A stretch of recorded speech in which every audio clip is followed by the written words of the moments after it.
Find a video.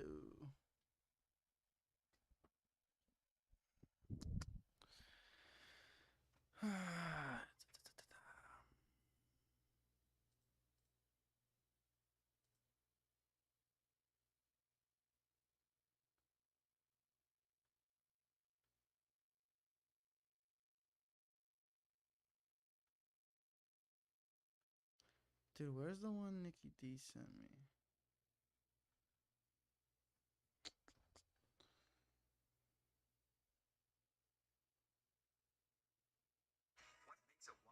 Oh, it's on the other channel.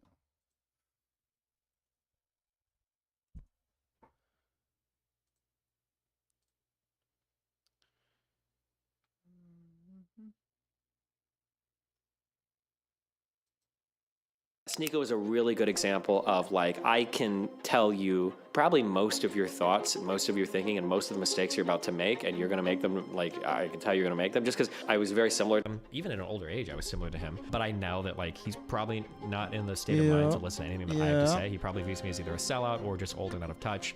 And it's like, okay, whatever. If I were to be, like, trying to legitimately give him feedback and advice and shit, Mr. Girl is interesting to me because he has, like, a whole way of viewing the world. I disagree with a lot of it, but I always think it's interesting when there are people with, like, wholly comprehensive views of, like, this is how I've put together my understanding of the world. Lab was interesting because she's reasonably intelligent. People call her dumb for whatever, but she's not. I mean, like, I've listened to a lot of really stupid people and women talk before. Lab is not a stupid person, not even close. So it's interesting to listen to somebody like her who's having, like, a dramatic change in her life, try to figure out what she wants her life to look like next. That, like, transitionary process is really interesting to me. What? Hi, long time no talk. I'm triggered as fuck today, so you're on a short leash, okay? Don't fuck up. What? Okay. I was just gonna. You haven't actually seen this one? This is the one. You ready for this one? I'm about to blow your mind, buddy. Okay. I worked for RT America. They were gonna give up nukes, but NATO wasn't gonna expand anymore. No, that wasn't part of that. There is a. Are you sure? There was one 100% where it was positive. NATO wasn't going to expand anymore. There was one of them. There is a where it said quote NATO that was wasn't gonna given expand by Secretary of State James Baker to, I believe it was to Gorbachev, and it had to do with Germany. This gets quoted all the time. That Mearsheimer loser quotes it too, okay? There's a quote, and the quote is "not 1 inch eastward." And that quote, Right, yes. that quote was particularly referring to the reunification of East and West Germany. And the worry was that if Germany reunified, that NATO would begin to move armed forces into Eastern Germany. And that's why Eastern Germany, I think to this day, although it might have changed in the past few months, had remained demilitarized. First things first, how did you find me? I imagine it's probably similar for you, where when you reach a certain size on the internet, you've got, like, fans that link you at, like, just a ton of stuff whenever things are happening. So if somebody mentions you, oh, actually, well, no, you just said that's how you found me, right? Is that a fan was like, Destiny's watching you. And then it's the same with me. It'll be like, oh, somebody's talking about you, or somebody's talking about this or whatever. And, Right. Yeah.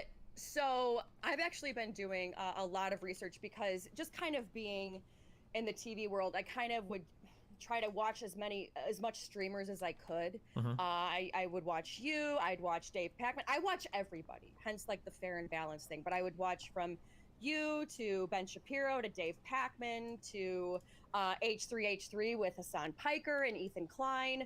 I'm trying to think who else. I mean, Candace Owens. I mean, I watch them all. But I had kind of missed the boat on this whole Keffels thing that was going on. And a lot of people kind of right now have seen me rise just from the Johnny Depp Amber Heard trial. I got to know a lot of the law tubers, which I feel like there's a lot that are on the right for sure. There are some on the left as well, but kind of give my audience a little bit. And if you were on my locals, you saw this too, kind of the backstory that we were looking at. But when did this whole Keffels thing start? Well, when you say this Keffels thing, can you be a little bit more precise? Like, Okay. yeah, because there's a lot of Keffels things. I guess. Okay, so for those that want the full story, you do have your Keffels manifesto, We gotta get the which kiddos. excellently done. But I guess, how did she first come on your radar, and how did you first come on her radar? So I was streaming someday. I don't think we were doing anything in particular, but I was basically streaming someday, and I think somebody linked me, like, a tweet from somebody that was like quote tweeting her, ratioing somebody else. And I think I quote tweeted that and I was like, this is really cringe. Like something like that. That was basically it. I hate this and then fucking I think bus. she saw that tweet, and then somebody in her chat erroneously said that I was like hate rating her stream like 2 hours Such before I dog even shit. tweeted at her, knew she existed. She blamed me for a hate raid that she got that had like 10 people show up, and then said that she fixed it by banning everybody that followed me in my community, and just started making up shit about me. And I was like, oh, okay. And that was like our first like introduction to each other. And then we started to fight a lot, I think that day and the following morning. And then that following day that after I discovered who she was, I got banned from Twitch for stuff related to, I think, trans stuff, but I'm not 100% sure. They don't really tell you why you get banned, so yeah. And that's one of the things that I've Back it up. noticed is that the ban thing is like, you know, it's like I can ban you because I'm trans. And like I said, I've seen this debate happen recently with, again, Nick, who's a friend of mine. We don't agree on a lot of the same things. I'll tell you that right now. Dude, saying you're friends I with don't know Nick if you're Wentz streaming is this to your audience as well. Red We flag. don't agree on a lot of the same things. But the one thing that I did notice, though, is here it's somebody. I mean, I would assume that you're completely on the opposite political spectrum of Nick Rekieta, but Yeah. that she had done it to you. I don't want to assume, but you know, I would have, yeah. Dude, there's no but way. that she There's had done no it to somebody way. completely on the Fuck. opposite side of the political spectrum. Damn it. Yeah, they don't. When it comes to the online cancel wars, they'll kind of go after anybody. There's not like a only one political side they'll go after. They'll go after whoever they deem to be like an enemy of whatever their movement is. Yeah. Right. So. Okay. We knew that you were at TwitchCon. We knew that Kethels was going to be there. Talk to me a little bit about what happened, because there's all these different stories that are going on. You know, of, oh, she went up to Destiny's wife, blah, blah, blah. Like, what happened? What went down? I think that basically she went up to my wife and she said that like, you need to tell your husband to back off, and if he doesn't, I'm gonna take his YouTube channel down or something. Basically that at like some random TwitchCon party. Shit, I didn't even know that. And with a lot of these I don't know much about the creators that are out there, I mean, does that happen all the time? No, I'm that's gonna come pretty. up and ban you. Yeah, no, that's pretty rare. That doesn't typically happen. Yeah, that's a pretty exceptional interaction. But So then your reaction to it. well, I mean, I wasn't there, so I couldn't say anything. But I mean, it's kind of annoying. But I mean, like, yeah, just kind of your reaction as to when you first heard this from your wife. I mean, it wasn't really surprising. They seem like those kinds of people. Like, it's pretty annoying, but I mean, there's not much I can do about it. So yeah, just yeah. I mean, I think she contacted somebody, like from Twitch. Dude, there's too many to say, people in like, this hey, is kinda crosswalk to weird, and I not go, get okay. the cops But, on I mean, you. there's not much they'll do about it. So Right. Now, the one thing, too, that I found very interesting just about you and when I've been watching you, too, is I like your style in the sense that you're not afraid to ask questions. You're not afraid to kind of do your deep dives, hence the Keffels Manifesto. Kind of to give, like, my audience a little bit of background, because a lot of people were like, well, who is Destiny? And I'm kind of new in this whole YouTube space. For your audience, I've been more of a news anchor on the news side of things. And kind of giving a little bit of a background on you. I said that, you know, that you started, I think you're actually a year younger than me. But kind of what got your start on the internet, and why did you choose the internet? You know, as far as gaming and all that, how did you get into all I wasn't this? even in the car. I mean, my foray into the internet was internet streaming. Well, into this world was I started streaming in 2010 off the recommendation of a friend, and it was playing StarCraft 2. And I was like a semi-professional StarCraft 2 player for probably 2 or 3 years, I think. And that was kind of my intro to streaming. I can't touch the car. Can't touch the car. And you're from the or is Nebraska considered the Midwest? I don't know. Are you from Ohio? I'm Chicago. Oh, no, okay. I'm from Illinois, Chicago. Yeah. We just gotta keep doing it Nebraska's till part of the Midwest. Okay. don't hit Sometimes the they fucking debate that car. or not. Sometimes they say No one and I debates do feel that except bad. for weirdos who are really far east who try to argue where the Midwest is, like in Ohio. Okay, you're like, God. no, Nebraska's absolutely part of the Midwest. Okay. This is is gonna true. keep Well, and I feel like happening. you guys Fuck! became part of the Midwest officially when Nebraska became part of the Big Ten. Stupid right? ass car, bro. I don't talk about football in Nebraska after I was born. Okay, that's just something we don't think about anymore. Okay, I don't know. I don't care what conference we're a part of. We went from an easier one to a harder one, and we lost all the same. It doesn't matter. Okay, we don't talk about football here anymore. Yeah, I feel ya. I'm a Purdue grad. We don't really talk about it either. Sorry, I don't know why they're saying that my camera is not going well or not. Let me see if I can talk about it either. Sorry, what's going on? Yeah, it's definitely frozen right now. Sorry about that. Let me see if I can refresh. Stand by. Stand by.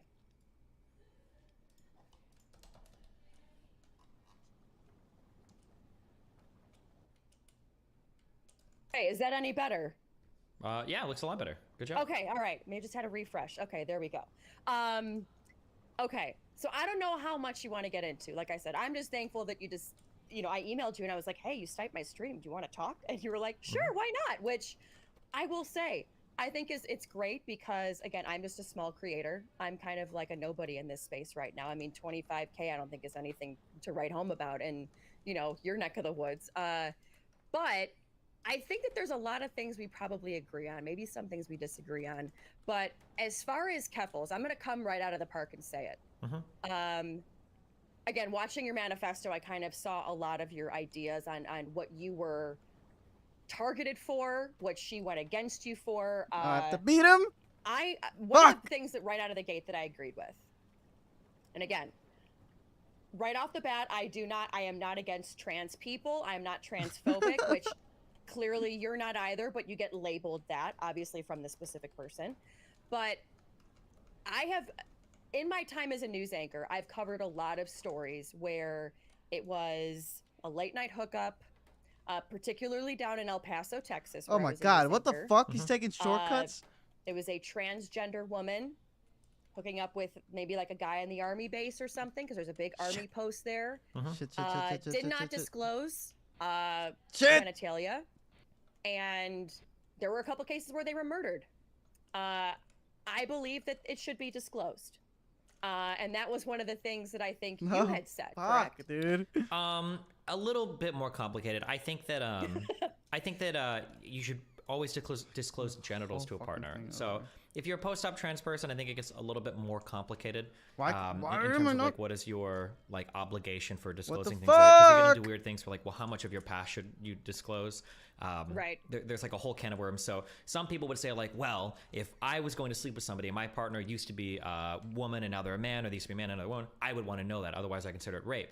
And it's like, okay, I can kind of see that. But like, I think there's a lot of things that especially men can lie about in order to get laid. And it's like, well, how much of an obligation do you have to know somebody's past when it comes to like sexual encounters? Like if you're a guy, not that any guy would ever dream of doing this, but if you lie about like your occupation, or you lie about how much money you make, and you show up in a rental car or something, and then the girl finds out, like, is it rape if you didn't tell her, how much money you made for real? Or if you didn't tell somebody something about your past, like it just gets really sketchy. So the part of the conversation that I focus on is people should definitely know your genitals before hooking up, 100%. If you've got a penis or a dick or a vagina, sorry, a penis or a vagina, I should have said, or a penis or a dick, maybe some people think different. But yeah, whatever you have, they should probably know beforehand, I would say, yeah.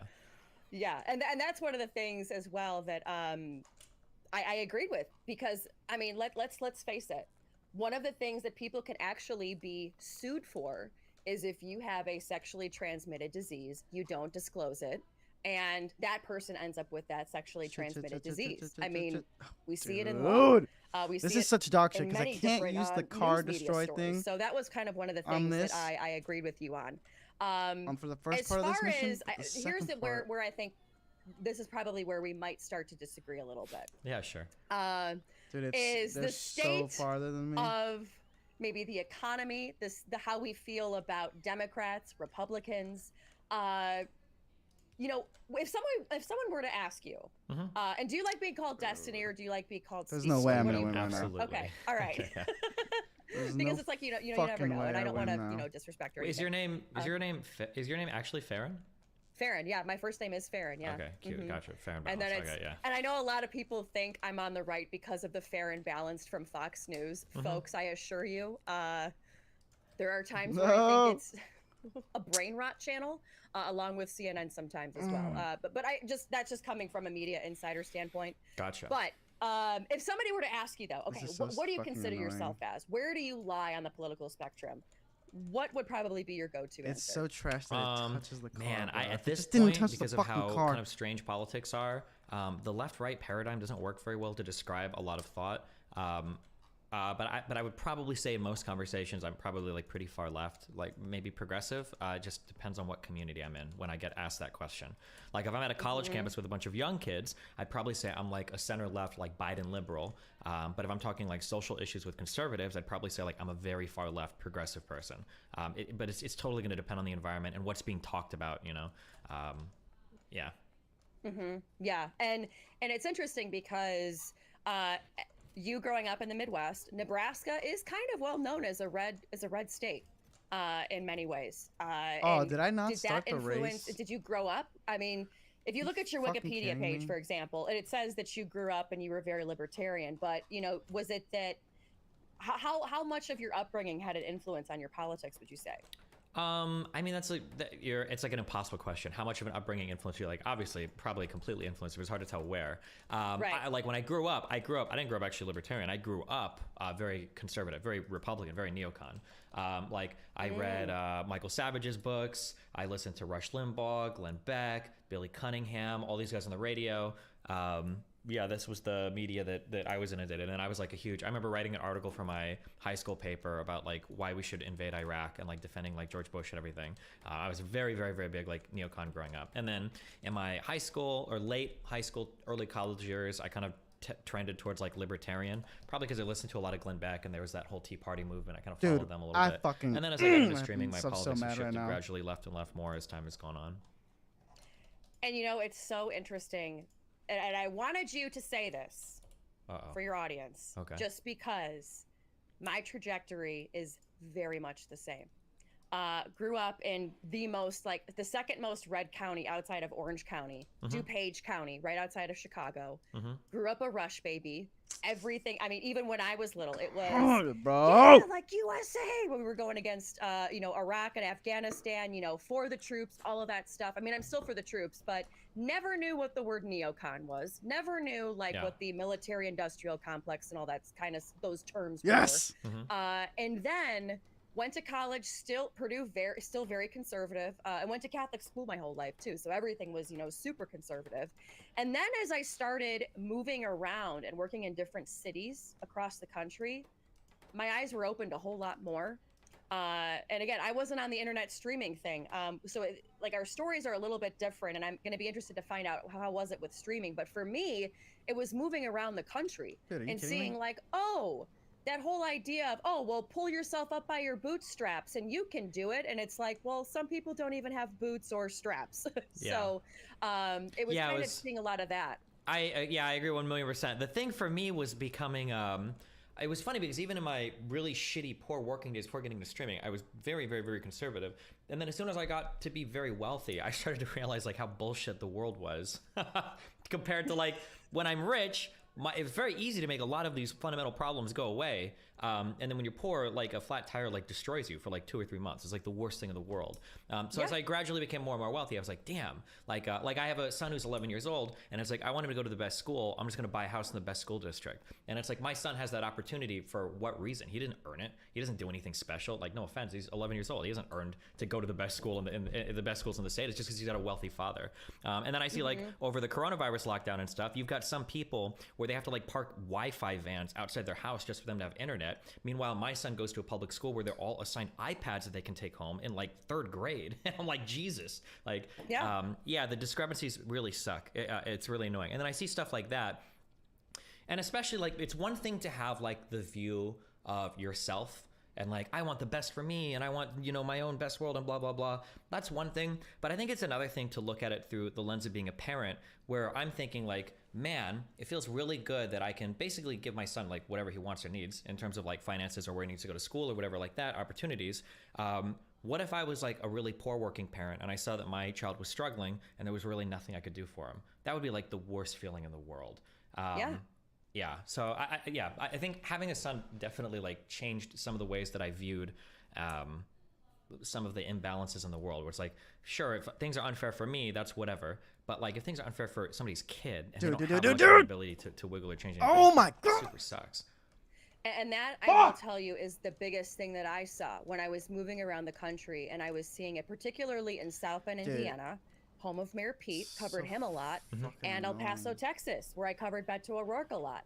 But you see a lot of these minority families where, you know, they live in these, as you said, like these shitty school districts. You know, these other people can afford to move to the better ones, but the ones that can't, they're stuck in these shitty school districts. They don't get those iPads. I mean, there were kids, I did a story about kids going to McDonald's for their Wi-Fi, to do yeah, their I've heard that too. homework. Yeah. And I was, here's the part of the problem is, and I feel bad looking back now, it was all about how wonderful McDonald's is to offer free Wi-Fi for these kids. And it was like, what was I thinking, you know? But that's kind of what happens when you're in the media today, or not, or this was probably about 6 or 7 years ago now, but you know, kind of this landscape as it's progressed, and you look back and you're like, oh my God, I was praising the corporation, not being like, why is nobody helping these kids? Just in general. Sure.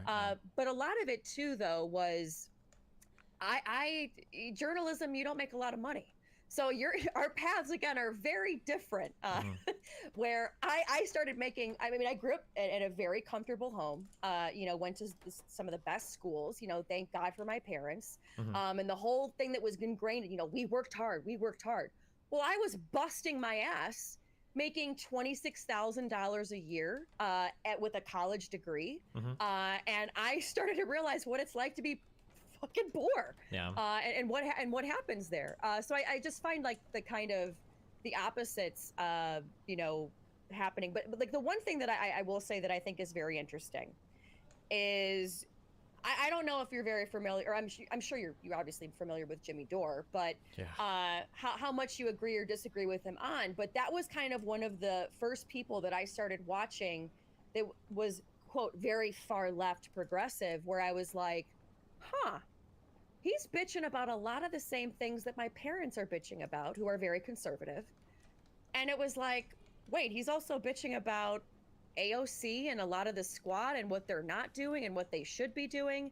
You know, saying that you're progressive. And again, I don't really, I always say, I think there is really no party that speaks to me personally. So I can't really define it, but I would say there are times where I'm very center left. There's times where I'm very, very center right, as far as more the financial stuff. But then there's times where I'm center left. Like, I believe that kids should have access to college, which is very not a Republican thing. Sure. I'm kind of a buffet of politics, if you will. But when it comes to progressive ideas and stuff like that, if you said, depending upon what circles you're in, you know, do you think that AOC and the squad are doing a good job since they identify as progressives, or kind of where you are on the progressive party as a whole? It's opening up a whole other can of worms. But like I said, I'm very interested because, like I said, I think that you are.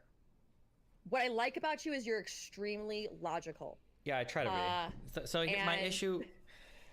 Oh God, I hate Jimmy Dore. Here's my issue with Jimmy Dore and his analysis let's discuss of the progressives. Yeah, so he was part of this whole ultra cringe. Am I allowed to cuss here, or do you prefer no cussing? Oh, absolutely, go for it. Okay, whatever he was part you of this want. incredibly fucking cringe movement called Force the Vote. Okay. Right. Okay. So, I know that's a big divide with it's a huge divide. Progressives. Yes. So if you are incredibly progressive, having like the squad in Congress to kind of advocate for your beliefs is kind of cool. That's nice. You've got some people there that kind of advocate for your beliefs. But the problem is you still represent a minority of U.S. opinion, and you represent an insane minority in congressional opinion. And these people, like Jimmy Dore, I think Tulsi's been on this train, and these other people that are all on this Force the Vote stuff, seem to think that like a few people in the House can have this massive sway over the entire like political composition of like all of the types of legislation we try to pass or legislation we try to pass through Congress, and they can't. They don't have that much power. Progressives always make this mistake in thinking that they're so much more popular than they actually are. And then that's why you see people try to run for Congress and lose, or that's why you see people like the Justice Dems initially backed like 100 candidates and then they changed it to like 7 or whatever. It's why Nina Turner lost twice in a row. It's why Cenk and other people that try to run don't get as far as they do. Right? Progressives always, it's why Medicare for All didn't pass. It's why 15 an hour didn't pass. Progressives always think that like they have this thought where it's like, if we can just introduce our policies to these people, they'll like it. And if they don't like it, it's because they haven't been introduced enough to it. And in reality, everybody's secretly a progressive. But That's just not true. And the very limited representation that progressives have right now in Congress is a really good start, but that's it. The idea that you think you're going to see Medicare for all or 15 an hour minimum wage or these huge sweeping movements because you've got a few people in the House is fucking delusional. And that expectation to be placed on them was just really dumb. I think there's also a general misunderstanding of how Congress works in general, that like the idea, I don't know where you fall on this, but like the idea that like basically what happens is there's a big meeting, all the lobbyists come in, they pay people the most amount of money, and then they go and they vote, and that's how like Congress works. That's what I think. This is like 98% of Americans think that it works this way. And the reality is that when it comes time to whip for votes or wheel and deal on the floor to figure out what am I going to vote for, what am I going to support, what am I not going to support, there's an incredibly like tactical and strategic process involved in doing that. It's one of the reasons why Pelosi is so worshipped in the Democratic Party is because she's a really effective whip. She's good at raising money and she's good at getting people together to figure out what they're going to vote on. If you want your progressives to be effective in Congress, it's not enough for them to be Twitter activists. They need to be politically effective figures. And being a politically effective figure means that you need to know when to compromise, when to give your vote on something, and you need to know when to ask for something.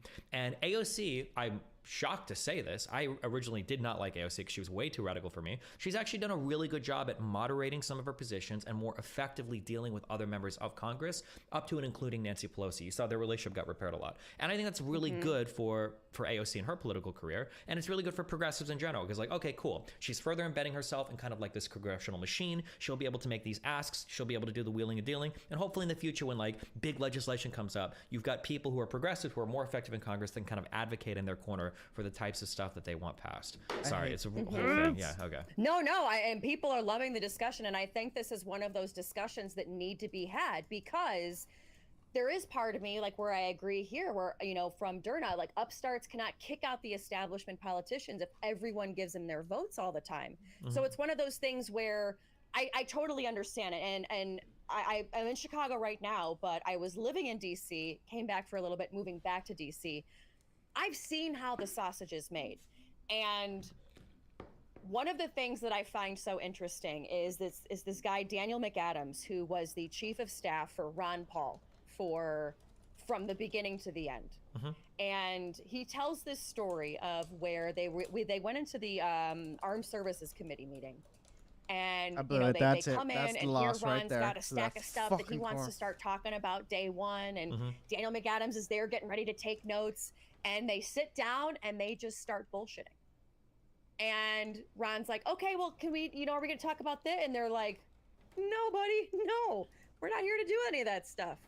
And that there was just this, like, he said, like, you could just see this, like, layer of sadness that, like, consumed him because he was just like, they don't want to change anything. They don't want to do anything. And so you have the dichotomy of, yes, you do need to know when to compromise, but at what cost? I kind of came into, again, I don't consider myself a progressive. I'm kind of a buffet, but when I saw the force the vote was kind of when I first became aware of the fracture in the progressive party and the progressive movement.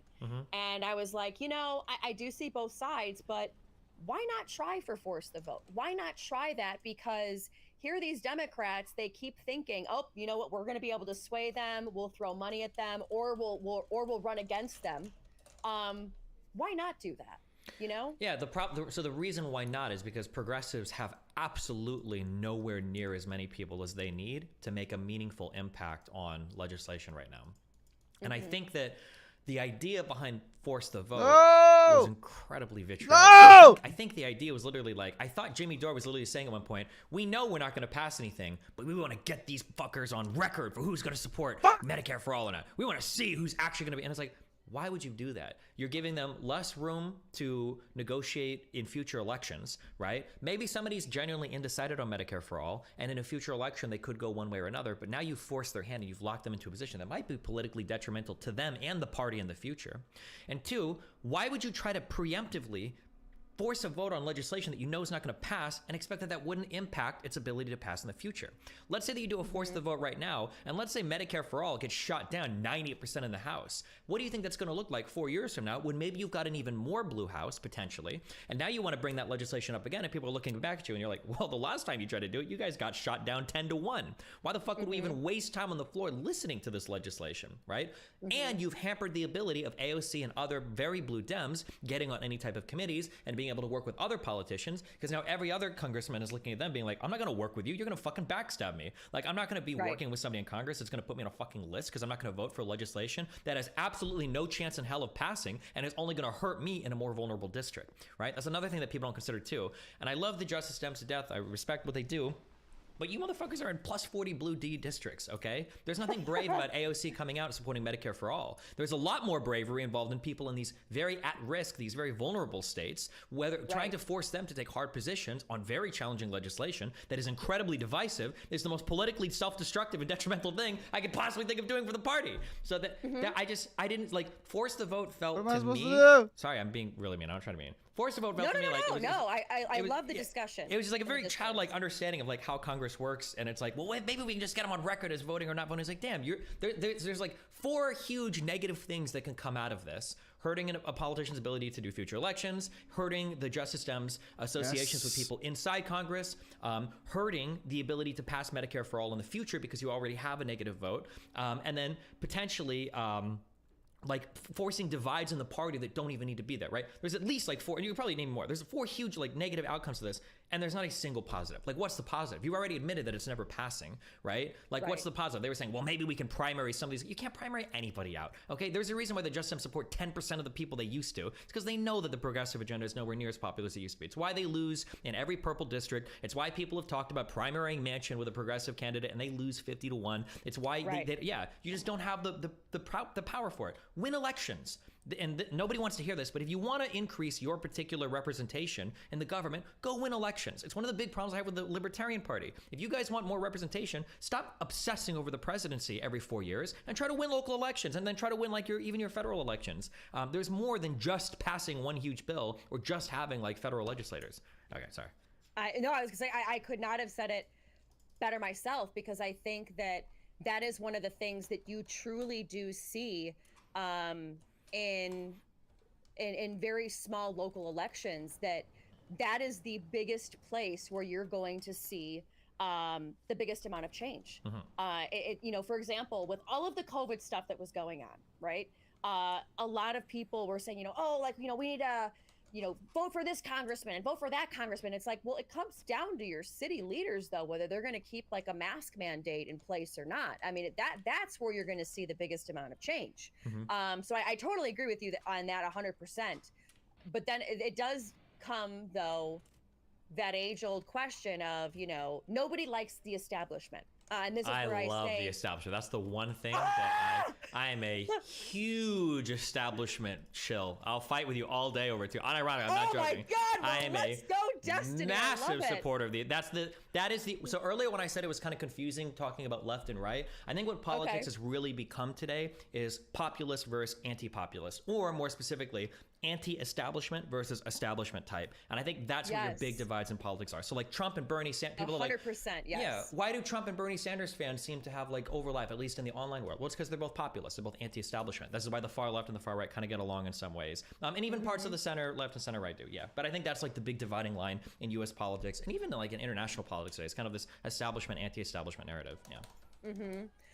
So then why the if you had to pick like 3 things that you like about the establishment and what they keep pushing or they keep in place, what would you say that they are? And we can go from there. Well, the overall reason why is because establishments are necessary for the functioning of society. That absent your establishments, you are your animals roaming the forest, killing each other, right? That we need to have in society these third-party bodies that we entrust to keep society functioning. And when I say trust, I mean, we don't have all the information there because we don't have time to read and learn every single thing, right? I don't know how to okay an internal combustion engine. I don't know, right? So exactly. So they're necessary that you have these third-party bodies you've entrusted with some power to keep society running, because absent them, you're hunter-gatherers, I guess. Yeah. So obviously I would say that, and I still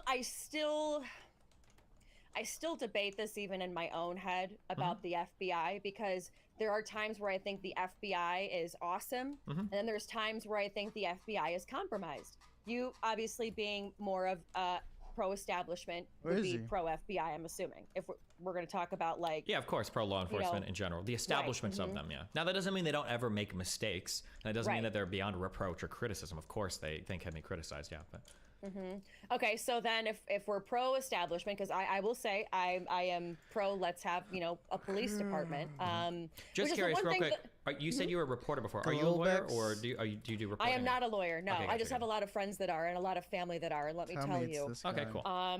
I don't. I like logical arguing, but I think it's one of those things where I love political debate. Sure. I've always loved political debate because I think it's just so interesting, especially being a reporter, news anchor, and I've what's the word, moderated debates for mayors, for senators, all that, like the Beto O'Rourke debate when he had one. I mean, I just love watching the discourse or what a lot of these folks say, and the problem that I always had was it was like, okay, these guys are always talking about what they're going to do or what the other side, or I'm sorry, not what they're going to do, it's what the other side has done wrong, and you don't hear enough solutions out there. Sure. And that I think is one of the biggest problems that I think that America is truly yearning for. Is it's like, for example, like with what's going on with the economy, whether you think it's great or it's bad, it's like, well, wherever we're at, how are we going to fix it for those that think it is bad, and how, what are we going to do about it? But so when it comes to police, though, like the one thing that I will say that I'm having a big problem with is during the Black Lives Matter movement and all that other stuff, the big cry was defund the police. I was in a lot of those, when St. John's Square was burning outside of the White House, I was there with my camera guy in hand covering all of it. So it's like, I remember those very vividly. And the big call was defund the police. Sure. Now you're seeing your establishments like your Nancy Pelosi's, your Chuck Schumer's, the ones that you might be a little bit more attuned to, saying, well, no. Now we do have to, fund the police, or there does need to be police departments. So what do you think of their message?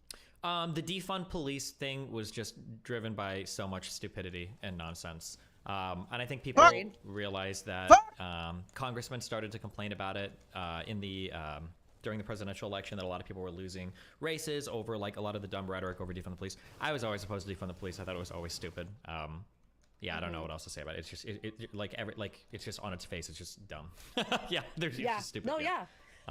When you're talking about the establishment, though, one of the things too that I find interesting, at least with establishment Dems or even Republicans too, or in particular, if you're going to go the establishment route, because then it's like if you go to establishment, there are the Democrat and Republican establishments.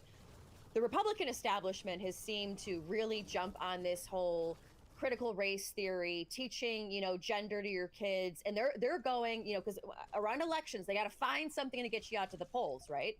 And so they're really going for your kids. Yeah. The Democrats, I feel like, right now they have the Roe v. Wade thing, but that might not be as, popular as my kids right now that are alive. But I feel like, too, it's hard for them to find a message, like, Trump, it was Make America Great Again. People loved it. I mean, we call it the MAGA movement for a reason, because it was all about a movement of people, whereas Hillary Clinton's was I'm with her.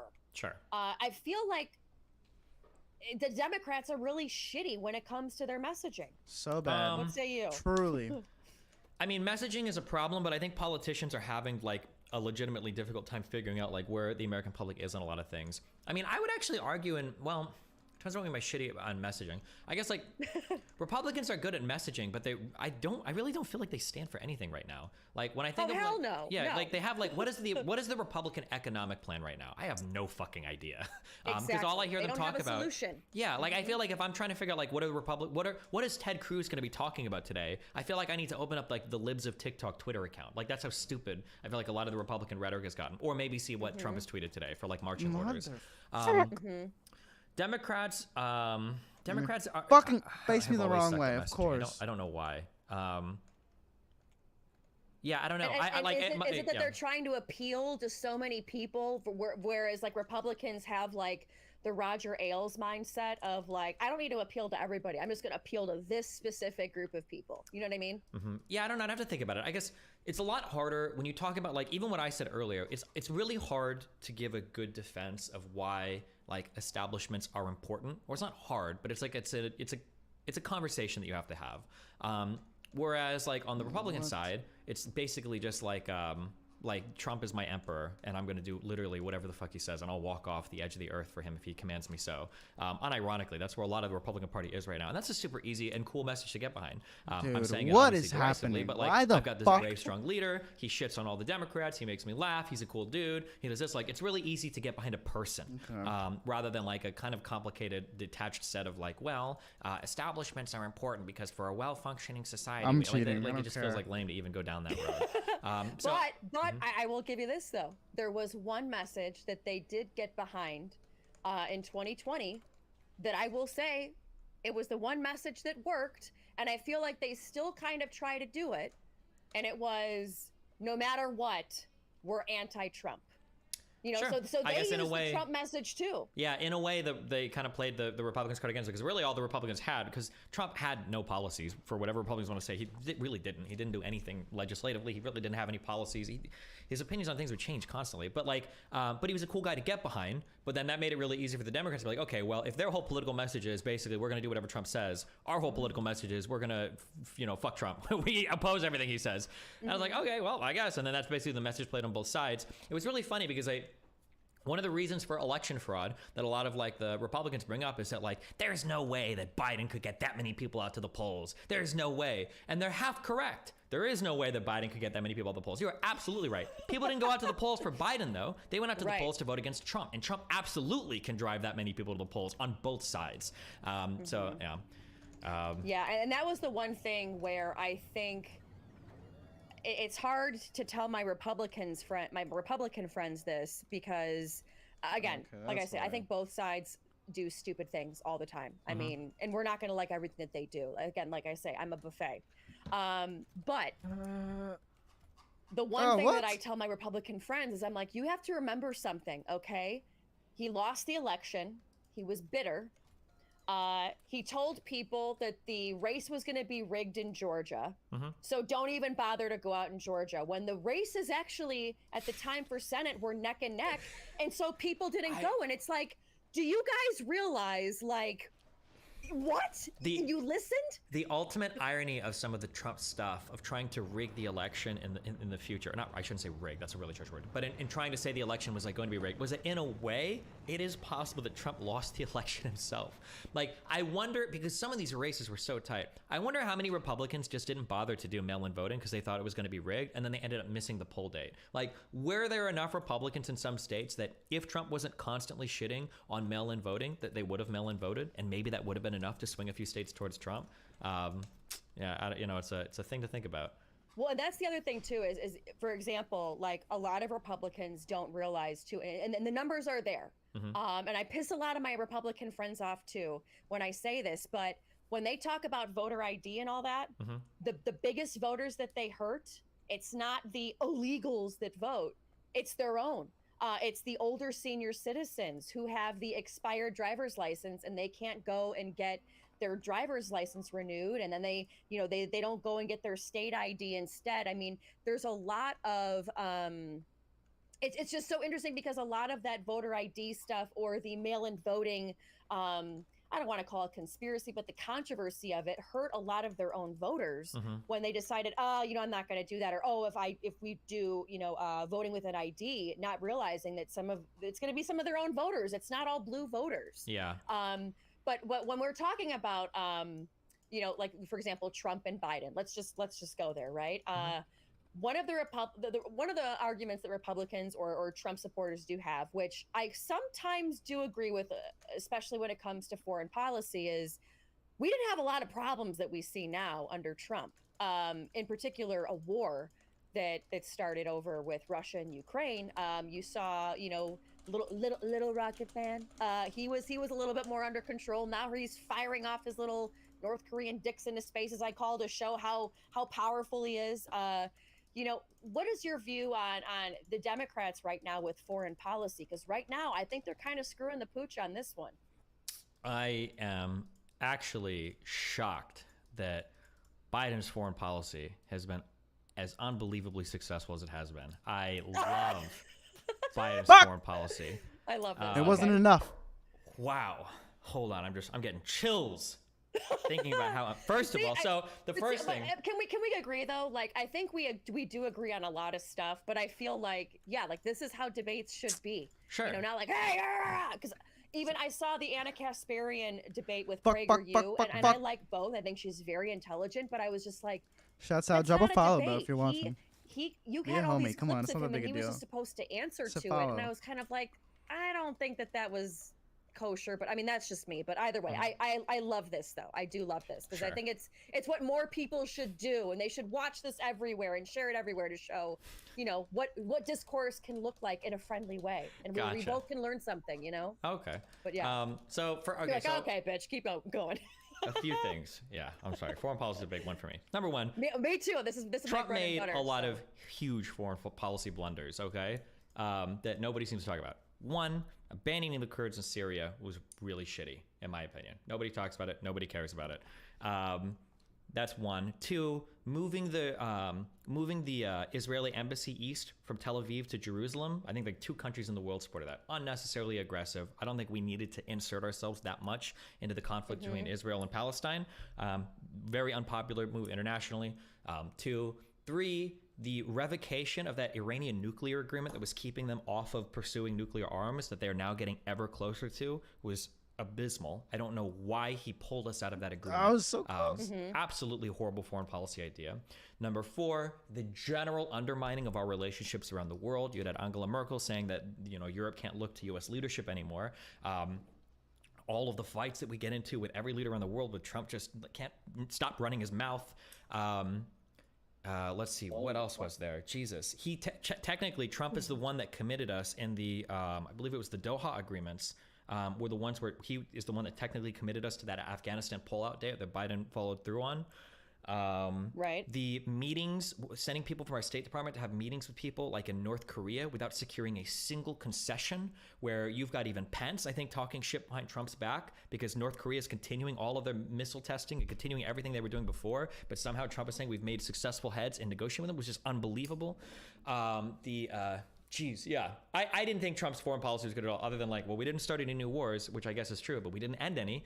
You know, he still bombed Syria. He bombed that Syrian airport in response to another Which I was chemical very thing. much against. Yes, Sure, yeah. I am very anti-war. Dude, very anti-war. Time fucking So when it is comes fake, to dude. What the you know, fuck? going into Iraq over weapons of mass destruction, and then you have whistleblower Scott Ritter saying, "Nope, there's none," and basically, It's Mr. Madeleine so Albright trying to hard shut him to up. drive I through hope that she's shit. burning in hell because you know the 100,000 Iraqi kids were worth it.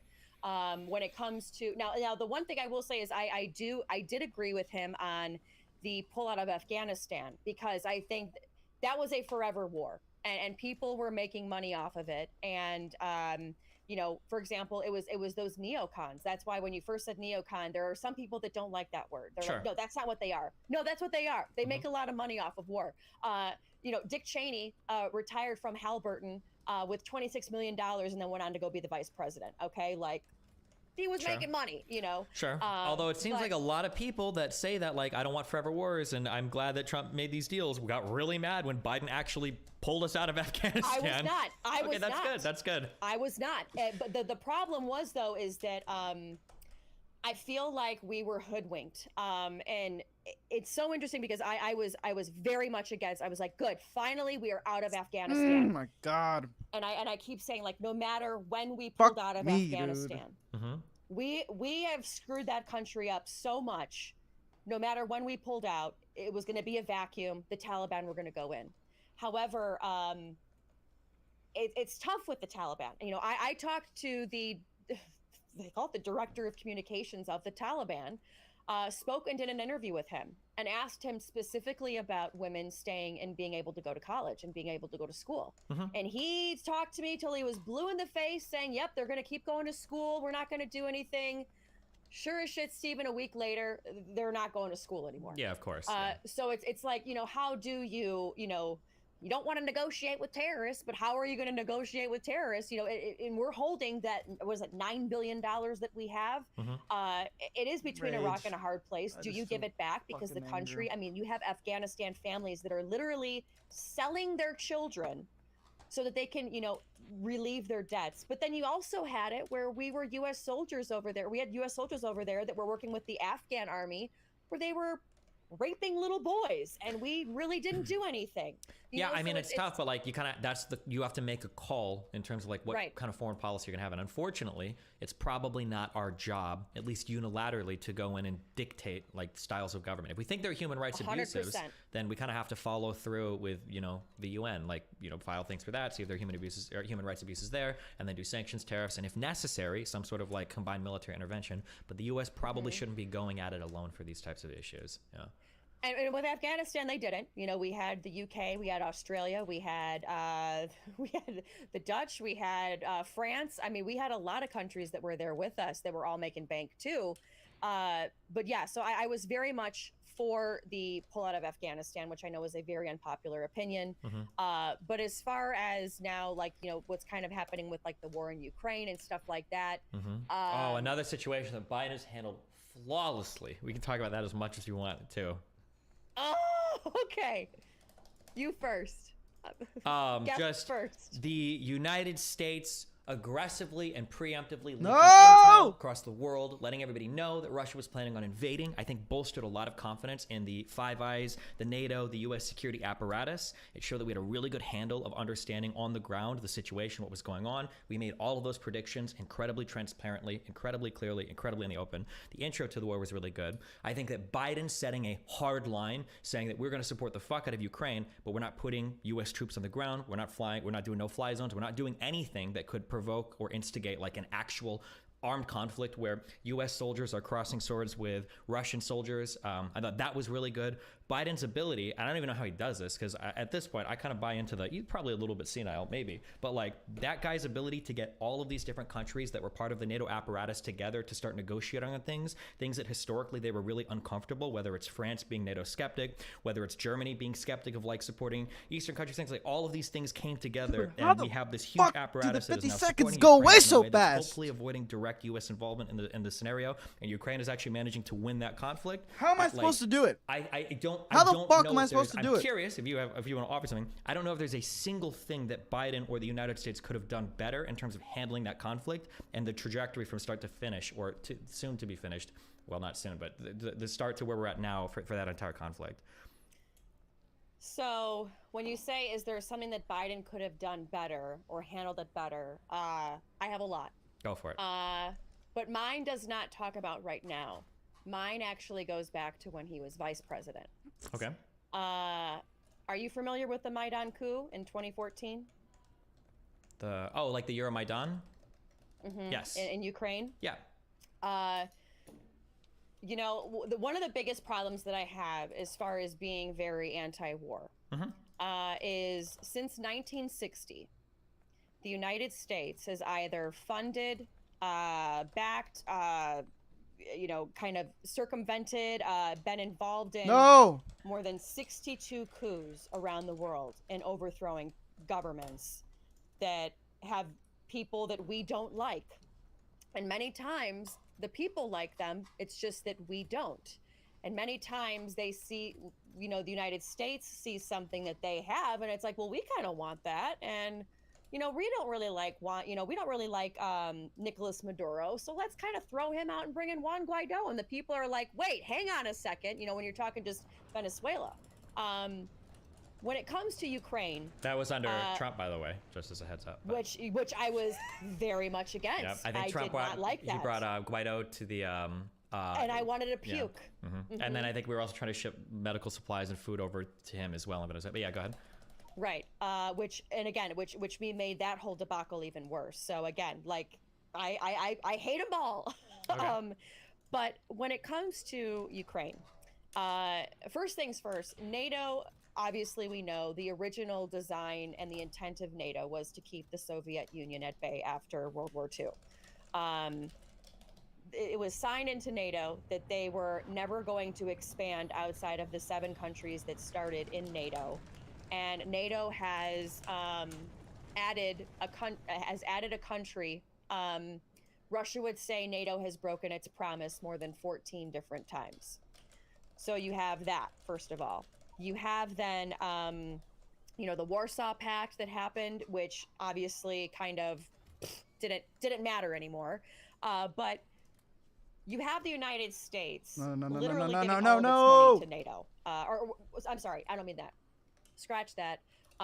We are funding NATO. All these other countries, and that was the one thing that I did agree with Trump on was, why isn't everybody else paying their fair share? Why are we the ones that are having to foot the bill?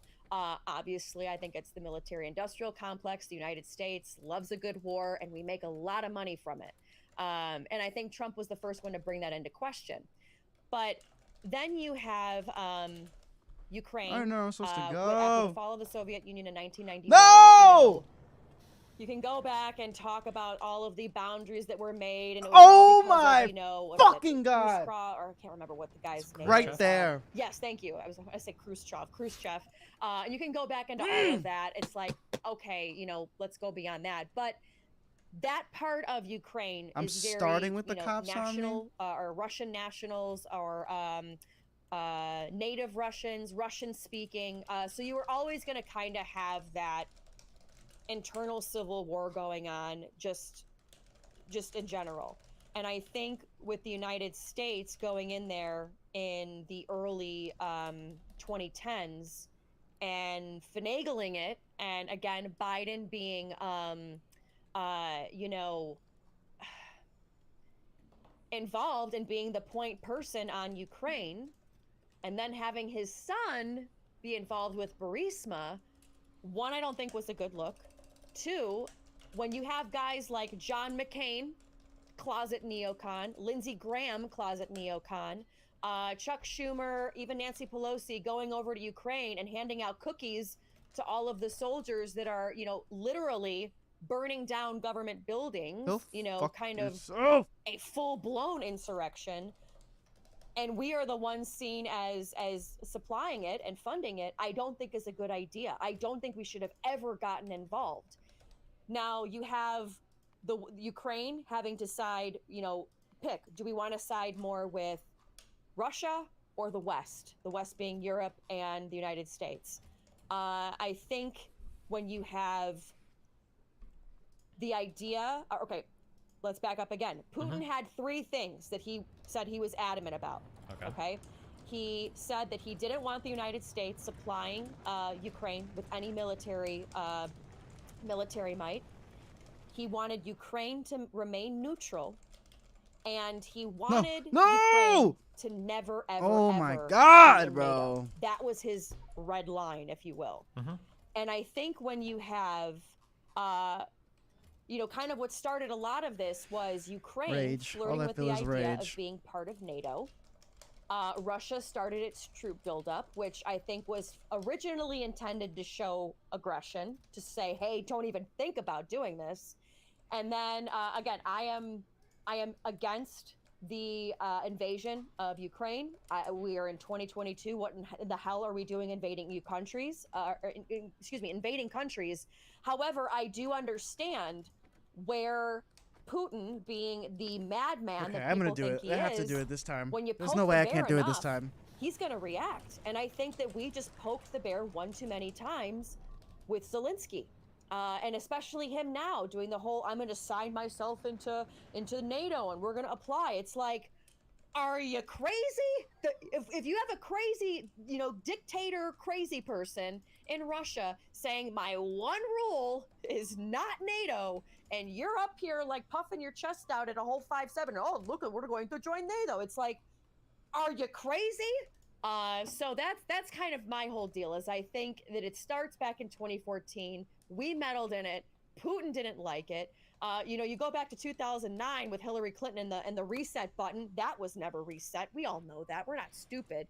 But I just think that we've meddled too much there. And I think a lot of it was because we knew we could kind of either funnel money through there or work with Ukrainian oligarchs or what have you. And I just think that it's a mess of a situation. My heart breaks for the people over there. But I mean, I think we're kind of responsible a little bit, wouldn't you say? I know I gave you like a loaded thing there, so... Nope, you're good. Okay.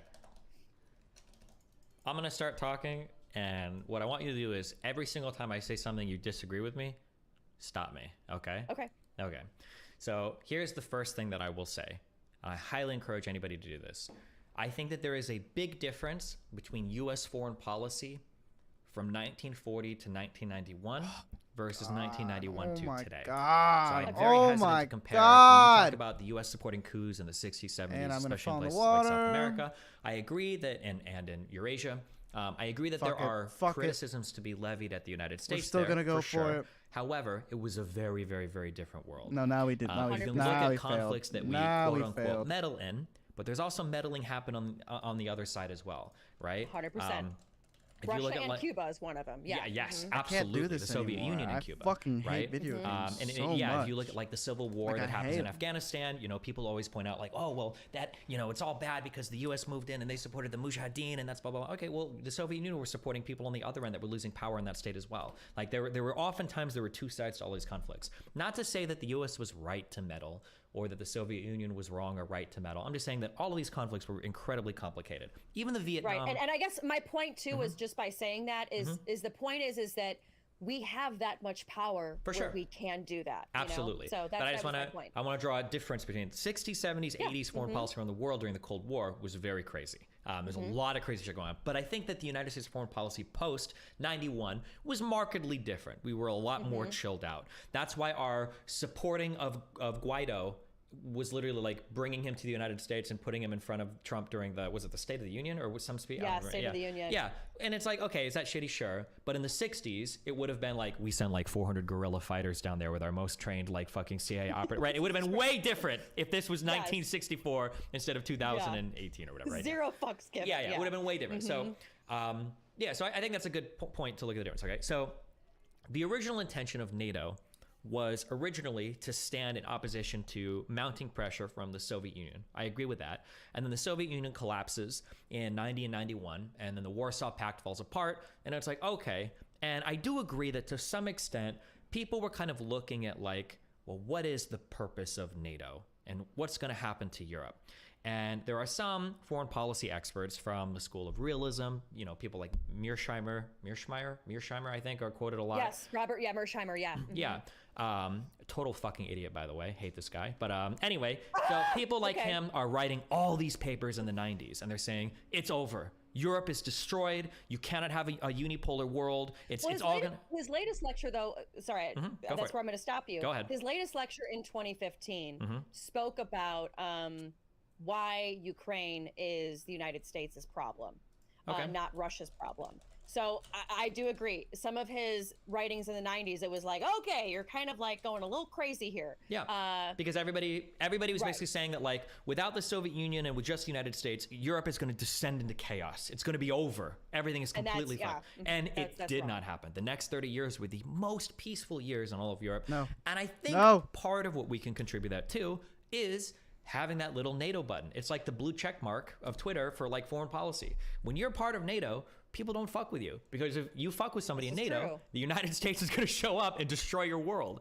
And you've seen like these NATO campaigns where like NATO doesn't have problems when it comes time to fucking somebody up. Russia said they were going to invade fucking Ukraine, and it's this years long and everything is fucked. The United States says we're going to get rid of Saddam Hussein, and in 28 days we're in and out of that country. Shit is fucked, right? So NATO represents a real like military like imposing threat across all of Europe that in a way I think kind of keeps people like pretty chilled out. And it seemed like for the most part, the 90s, 2000s, 2010s, that actually worked pretty well. And then also I will direct ourselves over in the 2000s, from 2004 to I think it was 2004 to 2008. If we look at places where NATO's not involved, like say the country of Georgia, you can kind of see Russia doing some weird shit there. You see Russia moving down. You see Russia moving into South Ossetia and Abkhazia. I don't remember the names. These two breakaway states. They move down. They fuck with them. They peel off territories. Blah blah blah blah blah. You see that happening over there, and then you look back to Europe, and you're like, oh well, how are the Baltics doing? How you guys feel into NATO? They're sitting pretty good. They feel pretty safe. We're sharing a border with Russia. There's no conflict there. There's no weird nuke shit going on or whatever. Everybody's because they were dealing with Russia. They were dealing with Kosovo at the time. Sure, so everybody else was like, yeah, we're good. We're good. Sure. I'm just saying that in general, the state of peace throughout all of Europe was pretty good. And and NATO was not this huge threat. Putin even floated the idea. Now, he was mad because he didn't get an expedited invite, but even floated the idea of joining NATO. And in 2001 and onwards, the United States' relationship with Russia actually grew pretty significantly as part of the war on terror. We started to share intel with each other a lot more. We grew a little bit. We fell apart a little bit. But yeah, anyway, that's like the general trend of 90s, 2000s, 2010s. The reason why I like to point this out is because people always say, coming forward to 2014, well, the reason why Russia invaded Ukraine is because of threats from NATO and the United States. That's not true.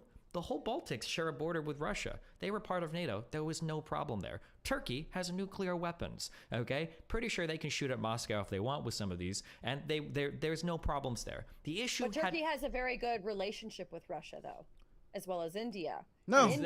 I thought Turkey and Russia's relationship were pretty strained. I remember Russia trying to fly planes south to bomb stuff in Syria, and Turkey shot down two Russian planes in Turkish airspace. I don't think Turkey and Russia are very cool with each other at all, unless I could be missing something. Are you talking about when was the Turkish-Russian part? They might be close now, but that was during the Syrian conflict. I remember there was a big deal. Oh, I'm sorry. I was talking about now.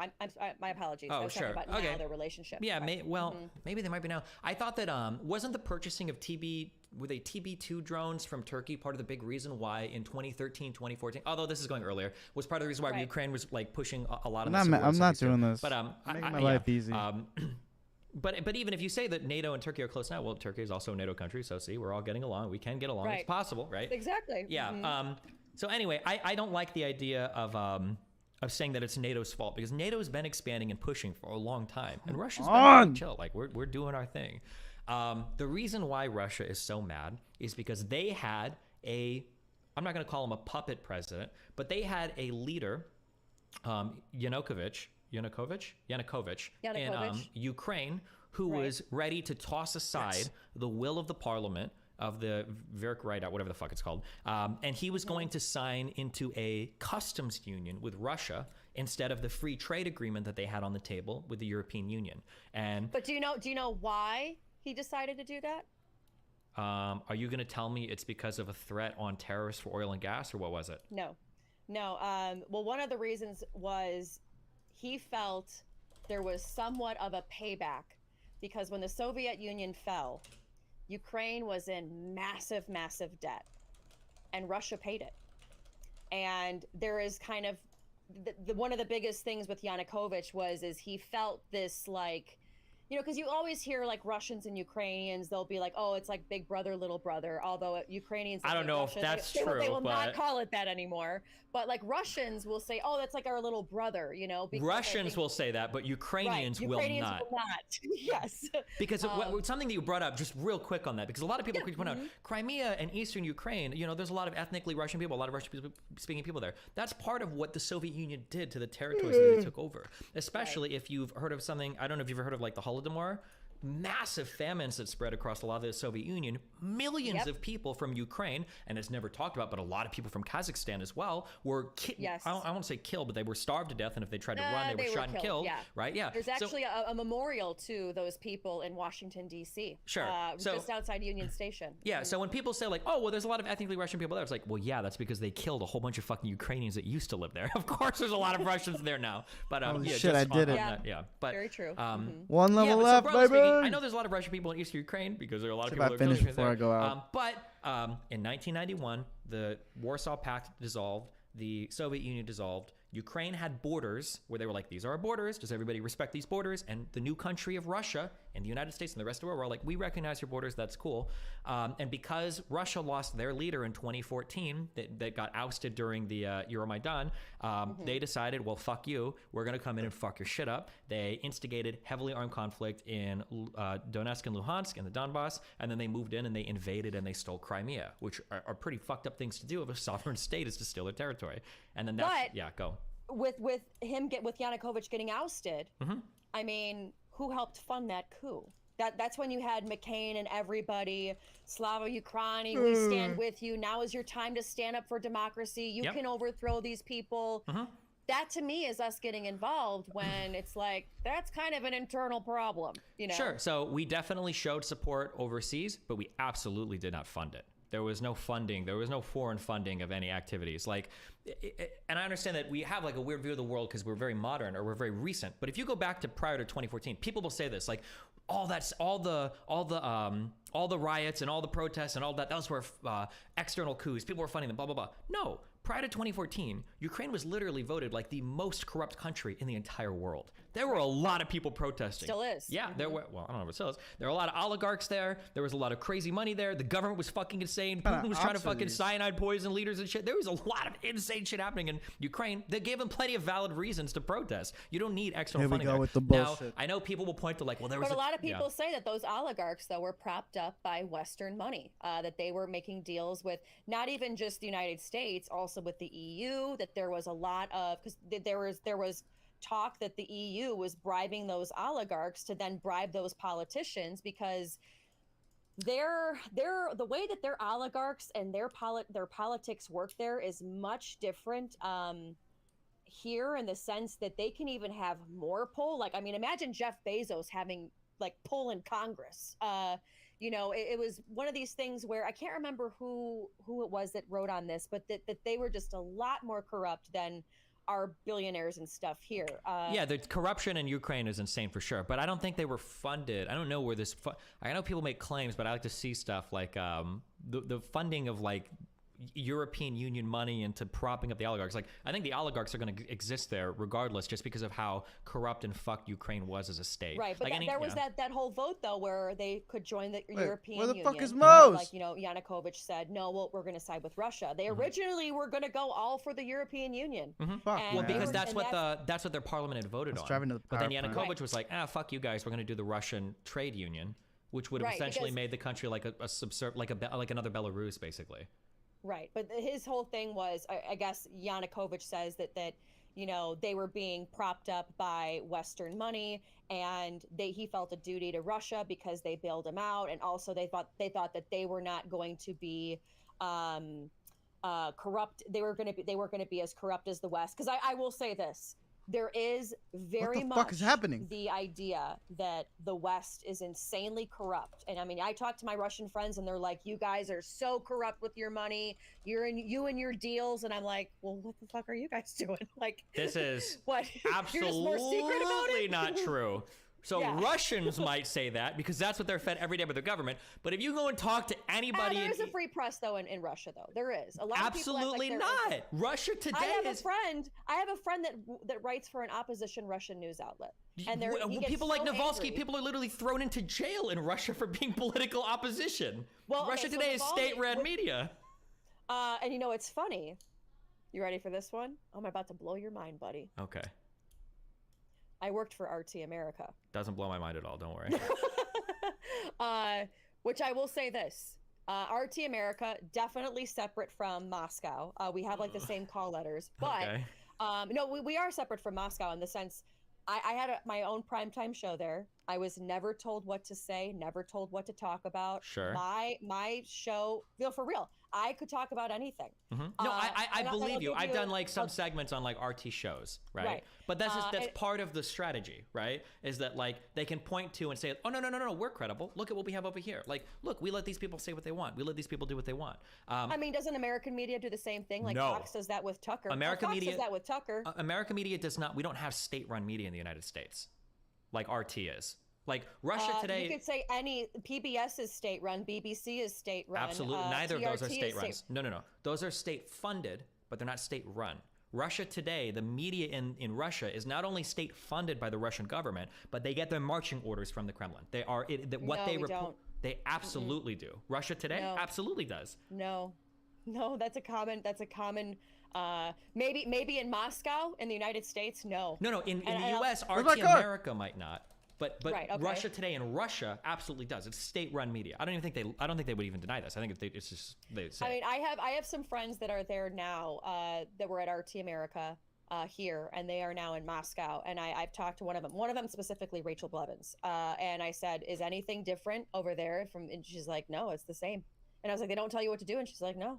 Now, granted, she is very pro on the Russia side, so they might not tell her anything yet. But I'll tell you this: on my program, the day after Russia invaded, because I was very much, I don't think Russia's going to do it. They're not that stupid. I was very much, you know, like where you say with NATO and stuff, like they're not going to fuck with that. There's no way Russia's going to do it. They'd be idiots to do it. And that's what I kept saying. And then the next day I said I was wrong. And I said, I don't care what anybody calls it, because there was a lot of people on the pro-Russian side that were like, no, this is a military operation. And I said, fuck that. It is an invasion. Are there tanks rolling in the middle of the street? Are there soldiers on the street? That is an invasion, not a military operation, because military operations don't last for 2 months sometimes. Sure. So and that's where, you know, I got no riffraff from it. Yeah. So let me say it. The way that Russian propaganda works, and it all vibes off of what you said earlier. The way that Russian propaganda works is people think that propaganda is about making it so that one side is credible and the other side is uncredible. That's like the goal of propaganda. That's not how Russian propaganda works. Russian propaganda is to just make it so that it seems like everybody lies a lot. So like, you know, I'll trust my country. Very true. And what you said, what your friend said earlier, your friend, it sounded like you said your friend earlier, she didn't say, oh, well, Russia is totally honest and the West is corrupt. It sounded like she said, oh, well, the West is really corrupt too, right? We're all corrupt. And that's like always the goal with Russian propaganda. So when you say, well, no, I had a show and I was able to report on what I wanted to report on and everything, yeah, that's not surprising to me, because that would be part of lending them like an air of credibility. But like all of the Russian reporting on the Ukrainian war has been insane. The fact that they still call it a special military operation, the claims of like the biolabs creating superhuman Ukrainian soldiers, them crying about their flagship in the Black Sea having a technical fire and then them scuttling the ship on purpose when it got fucking shot by Ukrainian missiles from the coast. Yeah, it's just been like lie after lie after lie after lie after lie from the Russian government. Let's also be fair though. Okay, you had the whole story about the Snake Island, and it turned out to be a bunch of bullshit. You know, and that's one of those things where, and I can recognize, I totally understand Russian propaganda because I see it. Trust me. And I think, but I do think that there also is I mean, let's be fair here. It happens in American media too. I mean, you had Dude, where's the graveyard? Am I tripping? Am I going the right You had way? a gentleman on MSNBC. Well, one of them I know too was Ed Schultz from MSNBC, who ended up working for RT America on his own program because he was against the Iraq and Afghanistan war. And I think it was Phil Donaldson who also was very much against. He said flat out on air, I am against this invasion. This is bullshit. And he was gone the next day. So there are times where the American media has done it even to us. Sure, the American media gets things wrong, for sure. Yeah, I'm not going to disagree with that.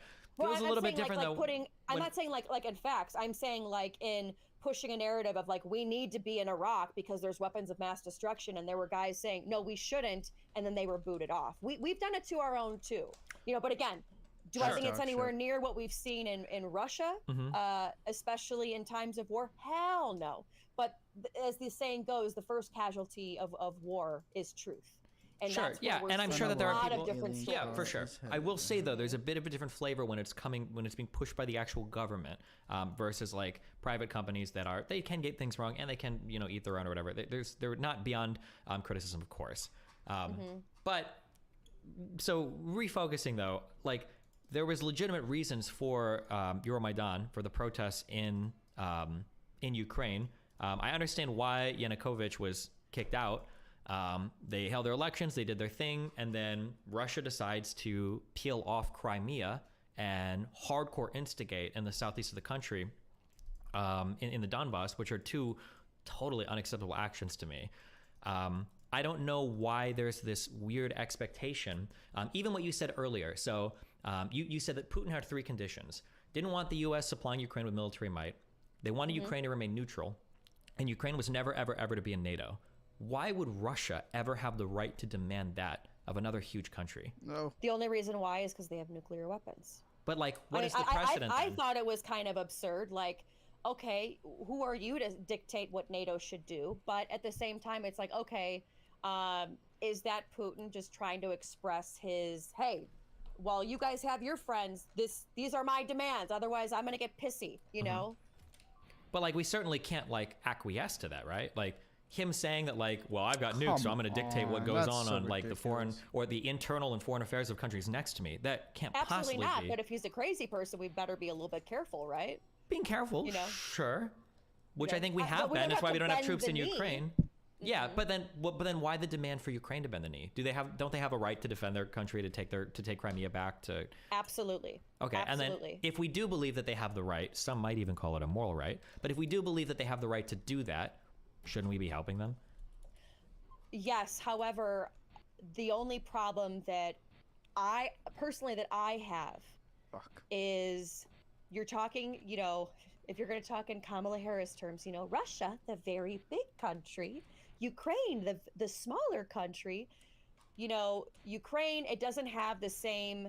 Now, granted, the Russian military ain't that great either, but I feel like Ukraine is fighting a really, really difficult uphill battle that I think in the end, I don't know if Ukraine's going to win it. I'm not very confident in that, just because Russia has that overarching, we have the nukes and you don't. And Ukraine gave up its nukes with promises of NATO from us, and now they're probably like, Wait.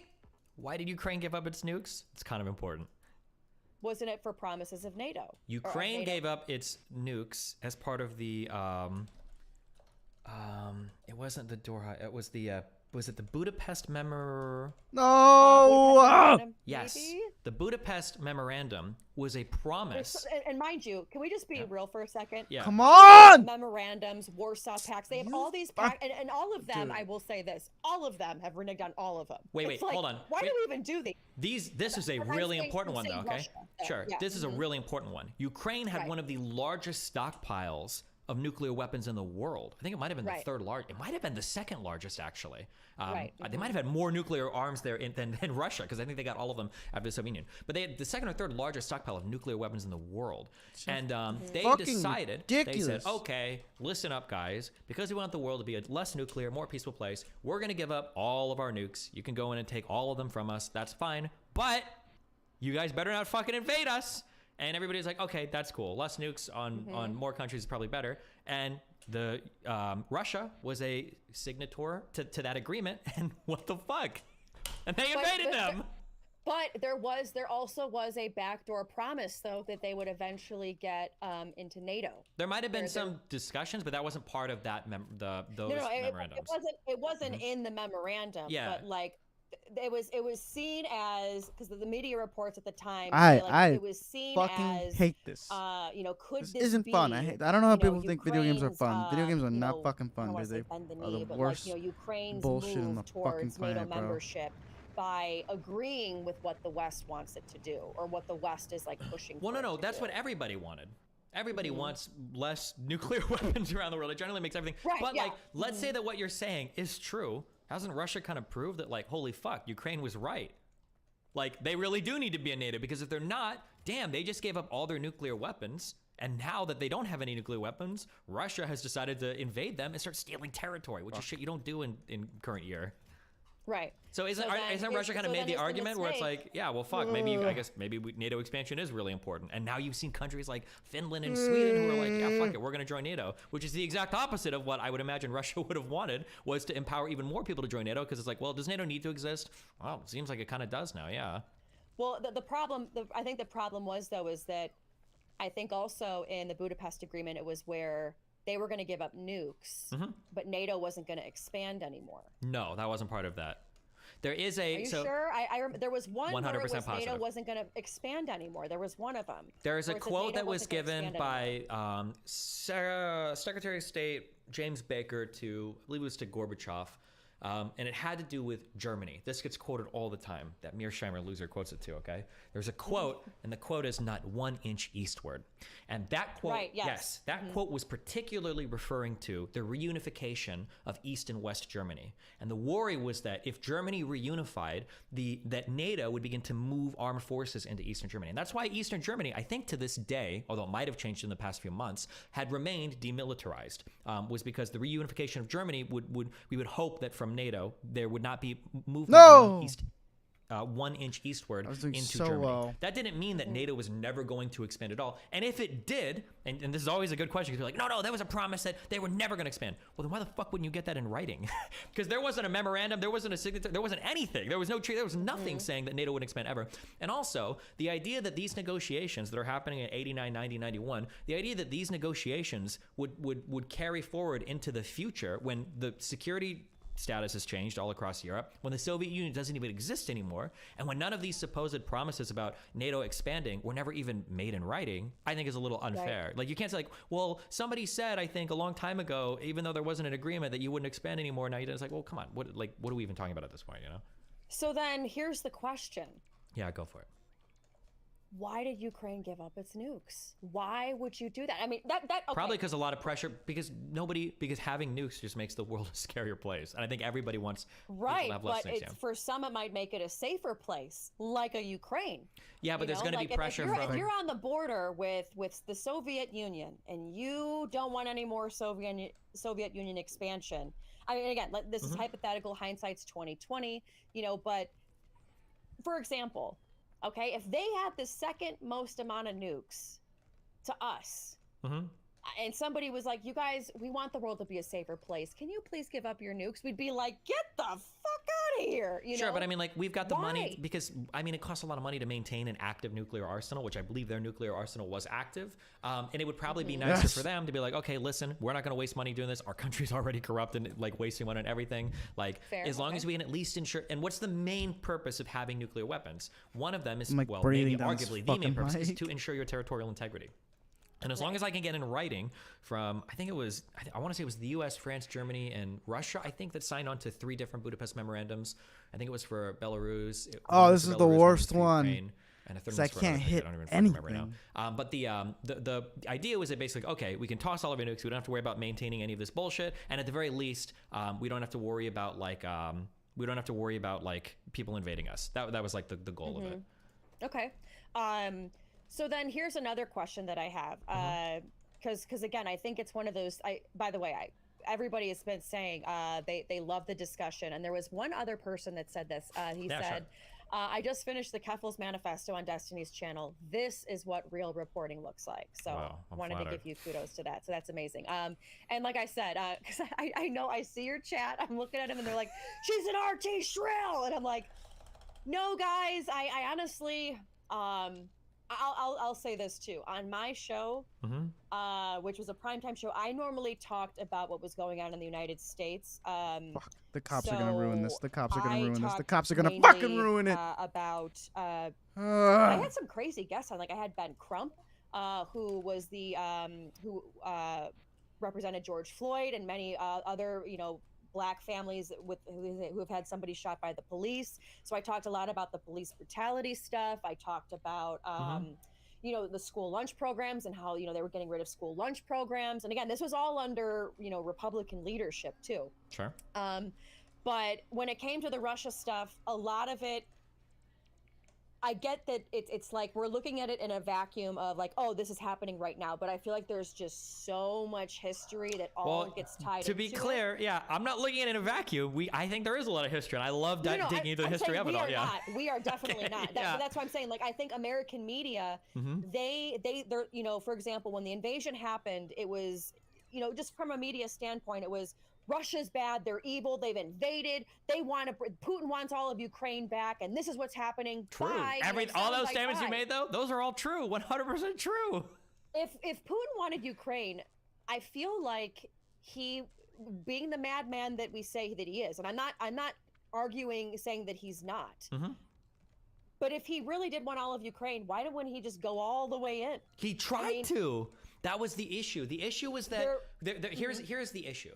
Fuck! The issue is that you're always playing, even though people think that, like, military industrial complex, blah, blah, blah, even in a hyper authoritarian state like Russia, you still have to balance out the will of your people with, what your personal will is as a dictator. Now, in the United States, you have to be more careful because you can lose elections and have people voted out, which will fuck you. So in Russia, you don't have to be as careful, but you still have to be a little careful. Like, when he moved in and he took Crimea, he got a huge boon in popularity. People loved that. It was awesome, patriotic vibes, took some shit back from Ukraine, fuck the West, blah, blah, blah. People felt good about that. he needed to, the goal was with a limited amount of troops. I say limited, but I'm pretty sure it was still like 200,000 troops I think they had in their initial invasion. Go in, capture Kyiv, kick out Zelensky, put in a new leader, and then get everything cool. Probably get Crimea given completely to Russia, and then having the Luhansk and Donetsk declared like independent states, like they've done in Transnistria or Moldova, like they've done in Georgia. That was the goal. That was the roadmap. But the problem was they severely underestimated Ukraine's army and they severely overestimated their army. And I think that's the reason why. It wasn't like the will wasn't there. Like Putin absolutely wanted to do this, of course, and he looks horrible to his own people now, right? Like this dude is like slated for death right now, okay? Putin knows it. He's probably going to be dead after this conflict because shit is fucked for him. And that is the one thing that when you do talk to some Russians, well, first of all, the weird part is like, for example, in Moscow, and I have friends that are there. Spitting. That have been here, they're American, and they were like, because I'm like, what is it like there? You know, are you guys hearing stuff? You know, and they're like, do you remember being at home when we went to war with Iraq? And I'm like, yeah. And they're like, that's how it is in Moscow. And maybe it's just because, now granted, you also have a lot of the pull of American companies, and there's other little things, but I'm talking about like seeing war and all that stuff. You don't really, But what you just said there, that's intentional. And that's because they hadn't been doing, they call it mobilization, we call it drafting, but it's because they didn't want to have this huge pull for where the citizens felt like they were at war. But now, as of recently, now we're getting more videos out, and Russian opinion is, if it hasn't already, it's going to start to change, because now they're starting to feel it at home in the form of like the economic problems they're having, but also because now they're actually drafting, they're actually conscripting people, which is stuff that is going to make them feel that war a lot more than they did before, which is probably going to cause some opinion to turn on that. Yeah. Fuck, get out of the way. One question though that and this is another one where you do see propaganda from both sides. For example, and folks, again, I know the propaganda that's put out, particularly from the Russian side. For example, you often hear that Crimea was taken over without one shot being fired. That's one of the Russian points, and that it was just a memorandum. Whereas you do hear that there was some kerfuffles that happened, but the big thing is that you're hearing with these regions in the east, particularly like the Donbass region, and I believe the two below, that they voted a referendum to go back to Russia. And you have Western media saying that many people were held at gunpoint to go vote, but then saying that there are mostly Russian people, Russian-speaking people there.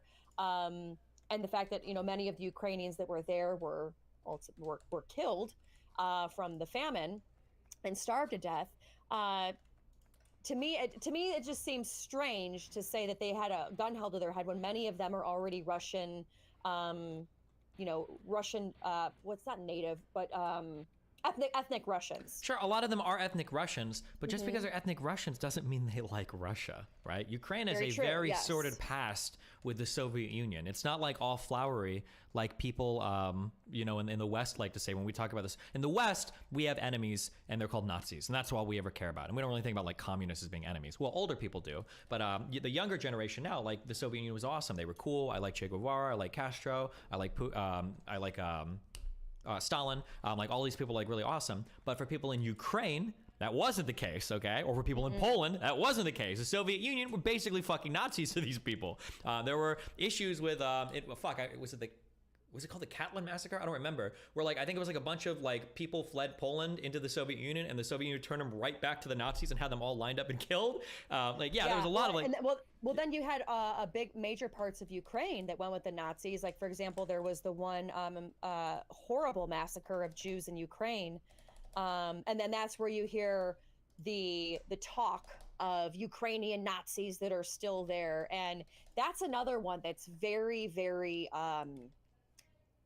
That's a weird one, because you do see videos where there are people where they've got the Nazi logos, and then you see other ones where they're like, no, there is no Nazis here. And it's kind of like, Sure, the so part it's like that I just think it's interesting as an American is we think, okay, World War II's done. Like, there's no more Nazis. We're good, right? And it's like, oh no, there's a lot of shit still brewing from that, even though it was in the 1940s. Sure, know? and I understand that like people will point to like Bandera and stuff, and it's funny because like I'll see it's always conservatives do this. So in the United States, we've had the privilege of being able to go back and do like this intense like snowflake campaign of like every single person that was ever pro-slavery, I want to take down all of their statues and I want to rename the schools and the streets. Everything needs to be called Martin Luther King Boulevard and blah. And that's what all the liberals do in the U.S. and the conservatives are like, fuck you, that's our history, fuck you, I don't care if there's slavery, fuck you. And you know what? I'm actually more sympathetic to the conservative arguments there. I don't think we need to go back and relabel every single fucking street statue in a school to somebody that was like, pro, trans ethnic minorities in the 1940s. I think it also needs to be said too that Robert E. Lee was, if he was alive today, he was very much against that. He even wrote in one of his speeches, he did not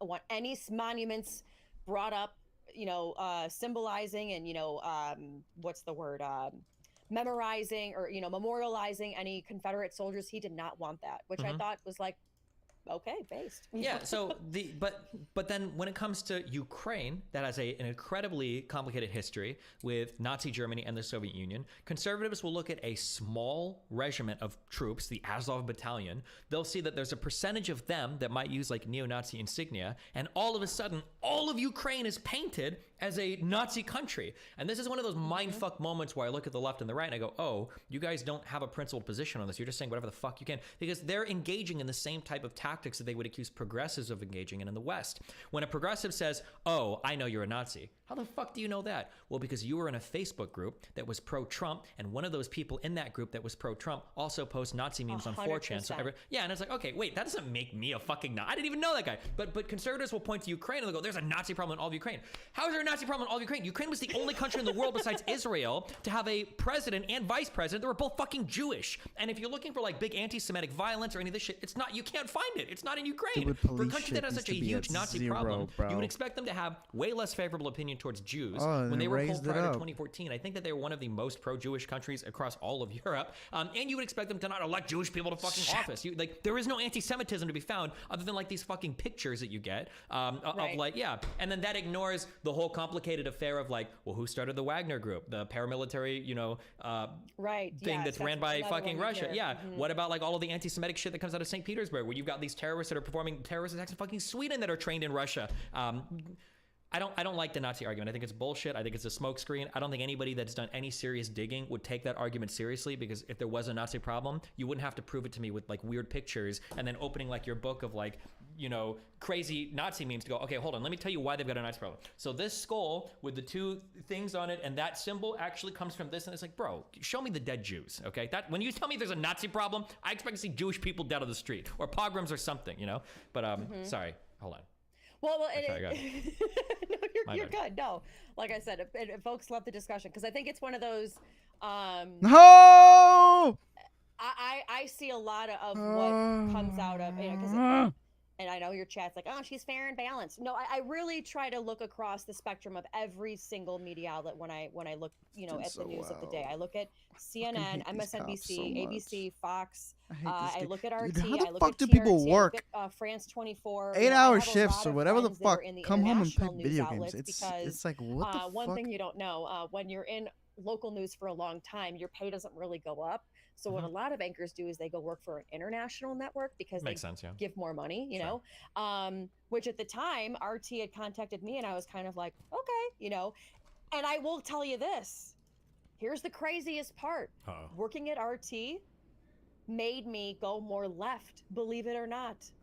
And maybe it was because looking more at the inequalities or looking more at, like, for example, I'll 100% agree with you when you said that part of the propaganda is looking at not just, or looking at all these other countries that are corrupt, knowing that they're corrupt themselves, but look at everybody else who's corrupt too. That was one of the things that actually made me look deeper into corruption that was going on here, which pushed me more to the progressive side. Which I thought, like when you said that, I was like, well, that's kind of interesting because that's what made me kind of open my eyes a little bit.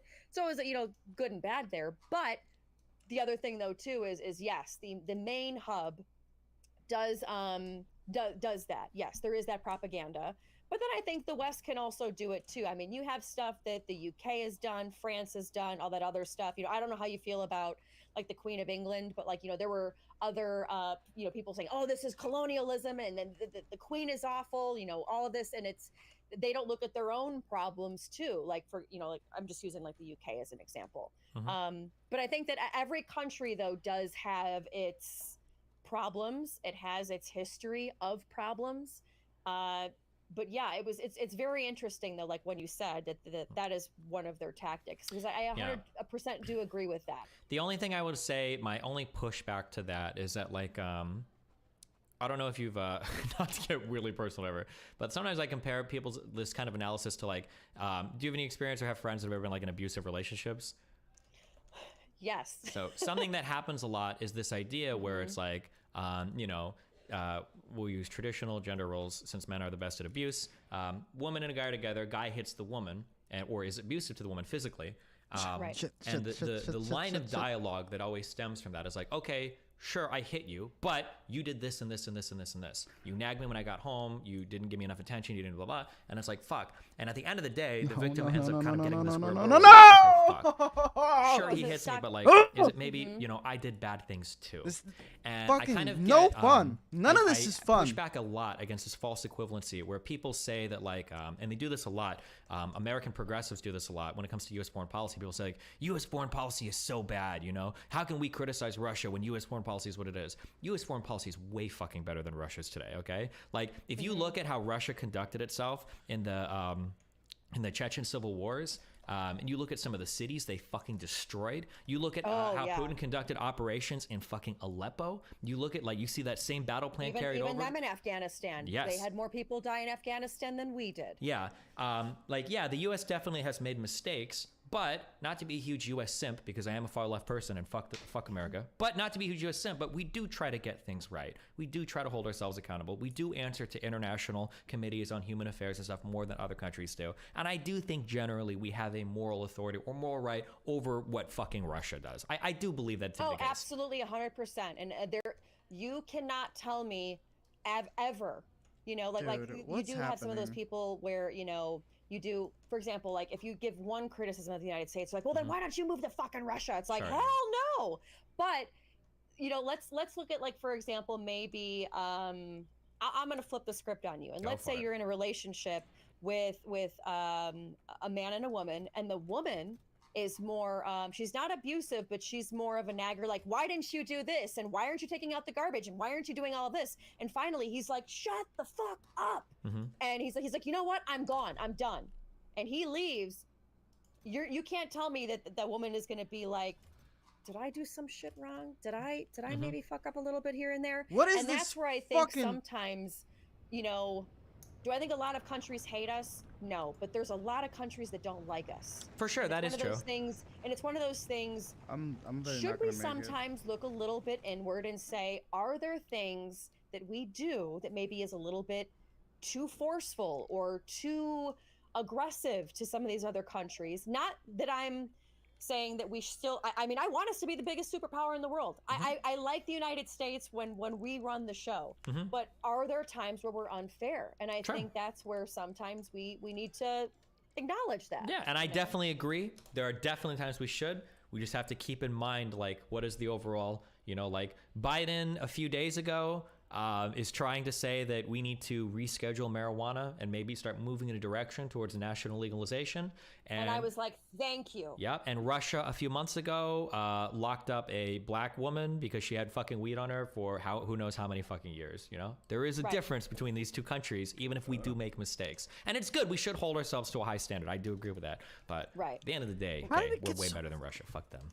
Right. But now you're talking about, for example, like us wanting peace and us wanting to do, but when I say peace, I mean, if there's a country, for example, like Ukraine, that's going through a lot of stuff, that we do want to help. We do want to make it so that other countries can look to us if they need help. And I am all for that. However, at this moment in time, and again, the original money going out to Ukraine, I was like, okay, I think we're partially responsible. Yeah, we do kind of need to help them. We kind of helped him get a little bit in this kerfuffle, as I said, with the Euromaidan coup and the NATO flirting and all that other stuff. This has made me think a little bit differently, or think more in depth on a lot of stuff. So I thank you for that. No. But No. my question is we have so many problems here now.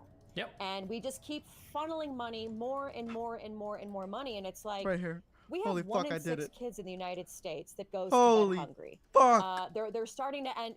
Republicans are going to start ending the school lunch programs. State by state, county by county, all that other stuff. And it's like, well, where are these kids going to eat? And 1 in 6 kids are food insecure.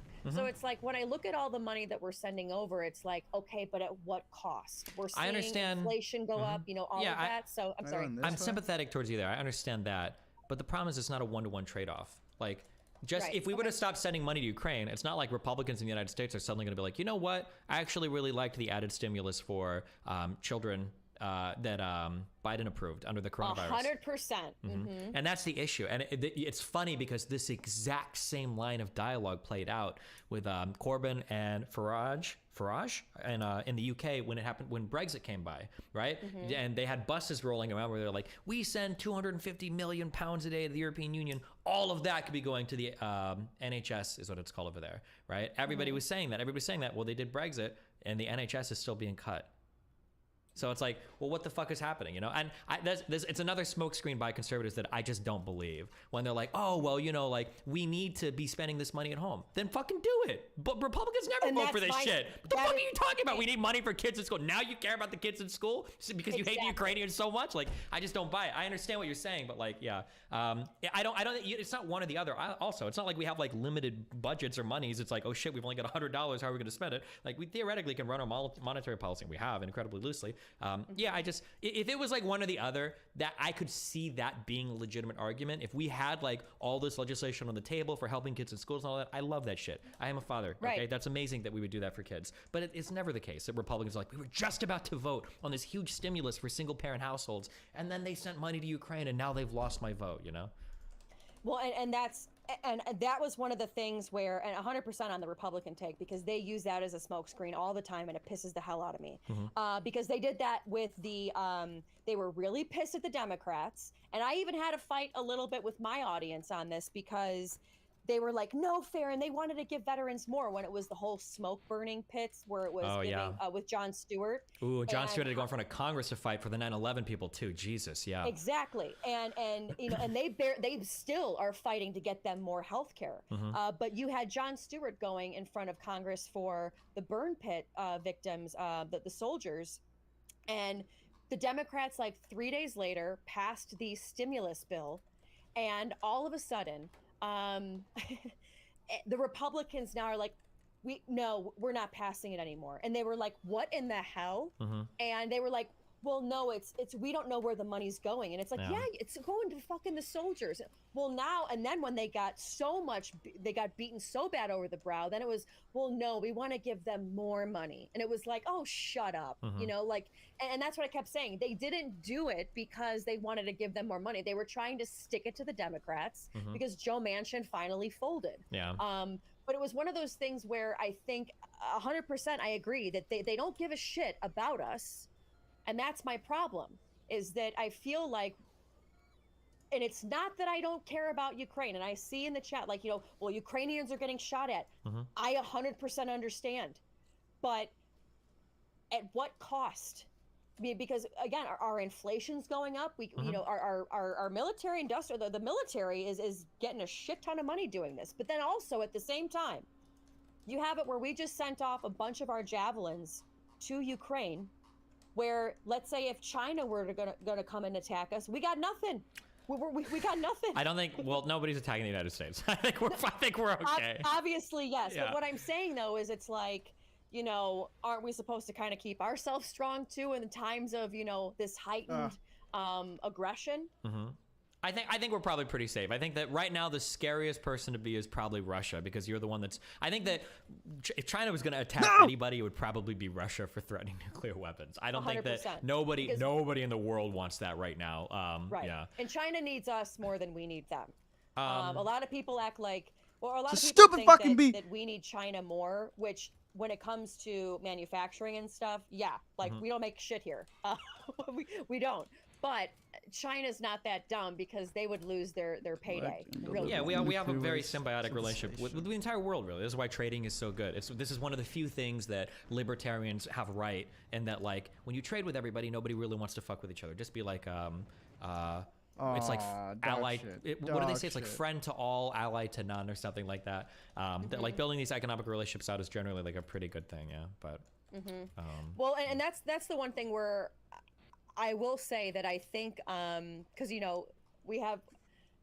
Although I feel like we have a lot of different people in both of our chats right now. I feel like they're truthfully, because I see some in your chat that hate me. There's some that are like, no, she's based. Oh, do I and not need to fucking some in my chat go where over they're there like, anymore? he's based, and somewhere he's like, he's so wrong. He's a globalist.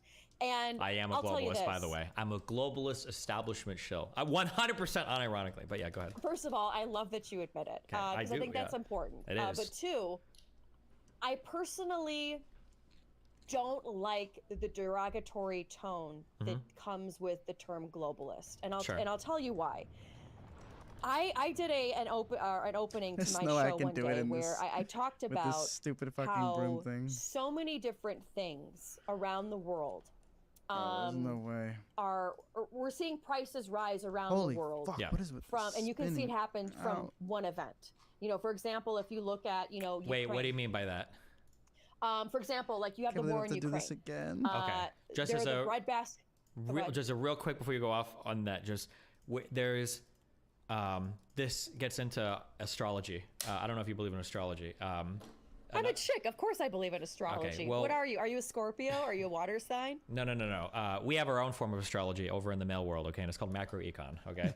So there's people say that like the Ukrainian war is causing inflation. The reality is the United States has ran a very loose monetary policy for like fucking 15 years. For a long time. So, and it's always hard. Like macroecon is regardless of what any macroeconomist will tell you, is very retrospective. We kind of look in the past like, okay, what the fuck happened? Because trying to make predictions is very difficult. But this has been building for a long time because of very, very, very lax monetary policy in the U.S., among a ton of other things. So I will just say that, like, obviously the war in Ukraine is going to be causing issues relating to inflation, but I wouldn't blame everything on the war in Ukraine. This has been like stuff that's been building for a long time because of how we've ran our monetary policy. I would just say that. Right. Fiscal and monetary policy. Sorry, but go Oh, ahead. absolutely. And I would say I think a lot of the problems stemmed from, at least in the United States, you could start to see the problems start to boil up a little bit during like Carter Reagan, I think was when a lot of stuff got changed and we're starting to see the effects. I feel like we really don't see the effects until 20, 25, 30, 35, 40 years later, which... Maybe. I mean, I was gonna, like, one thing is, so for instance, like, it's just weird because, like, so I don't know if you've seen reports now, but like people are complaining about like home ownership rates are going down. It's hard to get a mortgage, et cetera, et cetera, et cetera. And it's like, yeah, of course, that's the whole point of like raising the federal funds rate. We want that to cool off because housing prices have been climbing like crazy because they've been spurred on by massive cuts in the interest rates. Like, fuck, Jesus. I want to say like 2 years ago, I think you could refinance on a loan for like less than 3 points. I think you get like 2.5% fucking mortgages and shit. It's fucking insane. But then when you try to like tighten your monetary policy a little bit, you try to up the rates a little bit. Now people are like, oh my God, houses are getting, mortgages are making it outside of reach of people. It's like, well, yeah, that's the whole point, of course. But anytime you try to like pump the brakes a little bit on an economy that's fucking out of control, people start to get like really ass mad over it. Like, well, you're doing the wrong thing. It's like, well, no, it hurts a little bit, but it's kind of what we have to do, you know? Yeah. Well, and that's where I get so annoyed with Republicans because they'll be like, can you believe that they're raising the rates? And it's like, well, yeah, we don't want another fucking housing crisis like 2008. You know, like, you know, and you even had Trump threatening to fire, was it Powell back then, or was it, I don't know if it was Powell or the other guy. But yeah, you have Trump threatening to fire the guy when he talked about raising rates, and that was just for talking about raising the rates. Like, come on, dude. Yeah, and it's like, I mean, there's ebbs and flows to the economy, and that's where I think, while we would all love for it to stay very low all the time, it's just not going to happen. But I was talking strictly more on just events that happen and what it does just to commerce. For example, like the war in Ukraine. Okay, Ukraine is known as the breadbasket of Europe, sometimes even the breadbasket of the world. That's why you're starting to see prices of grain go up all over the place. Or, for example, South America is in a drought. Has your Dunkin' or Starbucks gone up a little bit? A little bit. There's a reason for that, because they're in a drought. We also have the drought here, for example, where we're dealing, there was kind of more along the lines of dealing more with corn, to which China loves high fructose corn syrup because that's, what they use to, feed their pig farms. It's kind of like, and then not even that, with the pig farms, they get their fertilizer from Russia, and Russia and the rest of Europe, they're having a little bit of an energy crisis with the coal because they get a lot of their coal from China, and China's having a problem. What I'm saying is that when you hear the term globalist, it sounds like a dirty word, but it's like, no, we are a global, the global homo. But it's like, no, we are a global world where if, a drought here, or what's that phrase where butterfly ripples can, I forget. The butterfly what it is, flaps its wings in Tokyo and it hurricanes in New York or some shit. Yeah. Exactly. And you do see that even just down to where Americans feel it most first is the grocery store. Sure. And that was one of the things that I talked about on my show of, away from me. Why is it that Get away from me. globalist is a dirty word? Because we are a globe. We all live on this world together. But yeah, it's one of those things though. When you say globalist though, maybe is it your thinking is what makes it a dirty word? I don't know. When you hear globalist, what is your thinking on the word? I mean, I'm a pro-globalist guy. I think the reason why people take issues with quote-unquote globalists is because there's been you have this kind of like divide of the has and the has-beens, or the have and the have-nots in the world, where there are these people that are obviously benefiting from kind of this global exchange of goods and ideas. The city dwellers, people that are working in these like high-tech fields, and they're booming. They're doing amazingly well because of the interconnectedness of the world. Gotta do it Then one you more got time. kind of this quieter group, especially rural people, that kind of feel like they're getting left behind, and they feel like they're getting fucked. They're not growing as much economically. Things around them are getting more expensive. The culture is starting to look very like queer and alien compared to them, and they're just like, what the fuck is happening? The world is changing very, very, very, very, very quickly around them. And I think that liberals in general, or people on the left in general, have done a really, really, really bad time of hearing the complaints and issues of those rural people. And yeah, so when somebody usually uses the insult of globalist, what they're usually saying is that like you're somebody that cares more about like global society than your own countrymen. I think that's like the insult. And I think to some extent that does seem to be the case with a lot of kind of like left-leaning people in these big cities, where it feels like they're citizens of the world, which is all fine and dandy, except for when your own countrymen are suffering, you feel like they're ignoring the pleas of like those people. Which in a way kind of goes back to what you were saying before, where it's like, why are we sending money to Ukraine when we should be spending money at home? Or for domestic policy, somebody might say, why are you letting in more immigrants when we have our own like meth problems in the Midwest? Or why are we doing this when we could be funding that? Why, And to that, the immigrant problem, this is what I would say. I don't know if this is a hot take or not. Opening a whole new can of worms, but go. Yeah, I know, right? As far as those immigrants coming here, I think it's because we kind of fucked up their country. I think a lot of those countries we've kind of fucked up a little bit in South America, and whether it be coups, whether it be overthrowing of governments, whether it be, them not being able to establish themselves, and then we come in and try to do it and we fail. I mean, because there have been times, like you said, and I think we can agree, there's been times where the United States has failed. But I think a lot of that is from some of what we've done. That's just whatever. Sure, it could Whatever. be, depending on what you're talking about. Yeah. Rich people problems. I eat that fine. But with that said, I think, like I said, whether you love me, you hate Destiny, or you love Destiny and you hate me, I think it's one of those things where I've learned a lot today from you. And like I said, I am so. I know it sounds like so cheesy and fangirl, but I'm so honored, honestly, to have this conversation with you, because I think there's things that I've seen in my world. There's things that you see in your world. There's shit. Just a lot that I think it's really far away to have hit somebody. We discussed a lot today, and I think that some of it, I think we probably got surface level. I would love to talk to you again about this kind of stuff. I am available whenever you need me, because I just think it's great to have these kinds of conversations, because they're not had enough. Sure. And I honestly, I'm tired. I'm sick and tired of, as somebody that was in the media, of seeing somebody come on, with another person that they disagree with, and it's 3 minutes of just them screaming over each other, and well, I'm right and you're wrong, well, you're wrong and I'm right, and it's like, well, where do you get at the end of the day? No. There's things that you've made me No. think about. I hope there's Oh maybe my some things, God, that bro. you're kind of like, okay, maybe I get why she gets that, or okay, but I just think it's one of those things where I'm very thankful for the discussion, Dude, and I This would is gonna love be to the have it worst again. one. It's gonna be Maybe, the nightmare of nightmares. Hopefully not after the nuke bomb dropped. Hopefully we can avoid that, but definitely in the future. Yeah, sure. Whenever a topic comes on, if there's anything interesting, yeah, you can always just send me a message, or yeah. Awesome. Well, thank you so much. And for those that for folks to find you, where can they find you? Because I did see that you were booted off I'm Twitch, banned off a lot of not things. Twitch, Twitter. And I No, thought it yeah, was fucking Twitch and bullshit. Twitter. Yeah. I mean, actually, really quick, if you have like just 10 Yeah, more go minutes. for it. Yeah. Yeah. This whole banning bullshit. That's where I think it starts, like in the beginning, where we can't have. It's like nobody really bans the popular position.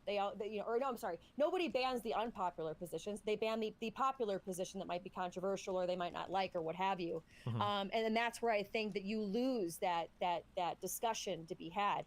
Why were you, for my audience that doesn't know, why were you banned on Twitch and Twitter? So I was banned on. I truly don't even. By the way, I love your audience. They're like, oh shit, another hour. Yeah, no, you're good. I'll try to be quick, I promise. Everybody's really vague about what you get banned for, so I can't truly know. And some people get mad when I say, so I don't know. I guess I'll say hesitantly. When I got banned from Twitch, all they said it was for was hate speech. Now, I don't know what that means because I don't use slurs on my stream. Honestly, I'm all about free speech on my stream, so if you want to say it, Sure, go I'm right good. ahead. I'm okay. I don't even have the desire to. I've been reformed, okay? That was me in 20. I used to be a gamer, okay? We said a lot of crazy things back then, okay? But no. And you know what's interesting? Really quick, Yeah. what was so interesting, because I know the reason and what was said and whatnot. And what's so interesting is Nick Ricada last night was talking about like the gamer movement and how things that were said on stream to each other and like in the lobbies and stuff, he was like, I mean, you want to talk about a men's locker room? That was 10 times worse during like the gamer era. For gaming shit, there are like things being said that would make Hitler blush, okay? It was, those chat rooms were fucking wild, yeah. Yeah. Yeah, that's the world I come out of. But no, I was banned from Twitch for hate speech. I don't know why. I theorized at the time it was because I had a pretty big stance against trans athletes competing with cis athletes. But other people say maybe it's because I said mean things about people on Twitter. But I don't know. Like I said, I don't use hateful slurs. It wasn't for anything like that, and they didn't say specifically what it was. So who's to know? And then on Twitter, I believe that my account, it's hard to get an exact answer on this, but it was for inciting violence against minorities. But it was back when I was a really big SJW on Twitter, and the only thing I could guess was because I think the tweet that got reported was I made fun of a lot of alt-righters for being really racially diverse. And I don't know if that was interpreted as like a racist tweet by like the Twitter algorithm or whatever, but that account got nuked for that. And then I've been banned ever since for like ban evasion, because if you're banned once, you're perma-banned, I guess. So. Wow. Huh. Great stuff. And there is, okay, because you brought up one more thing too that I totally forgot I wanted to mention. So when I was telling my audience today, I was like, I'm gonna be talking to Destiny. If you don't know him, he started as a big gaming streamer and all this other stuff. And what were you? You were like 4th in the world for, I can't remember which game it was. No, I'm starting. Or they said it over. you were ranked super high. I can't remember what game it was. I used to play StarCraft 2. I wasn't 4th in the world. That was it. I was like okay for an American player, but I wasn't like ultra. Yeah, go ahead. And how I actually first got to know you was through my younger brother, who's a big gamer. And he was like, you know Destiny? And I was like, this was years ago. And I was like, and no offense, I was like, no, I don't know her. And he's like, it's a guy. Yeah, nice. And I was like, oh, okay.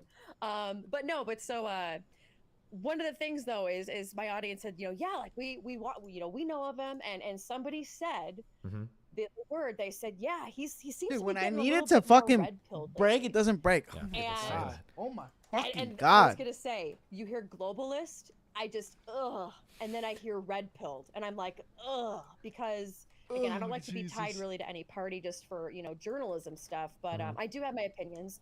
However, when you hear red pilled though, it does have that negative connotation, and it's like, why does it have to be red? Like now, granted, Granted, there are times, especially as of late, where you will see more conservatives being like, free speech, free speech.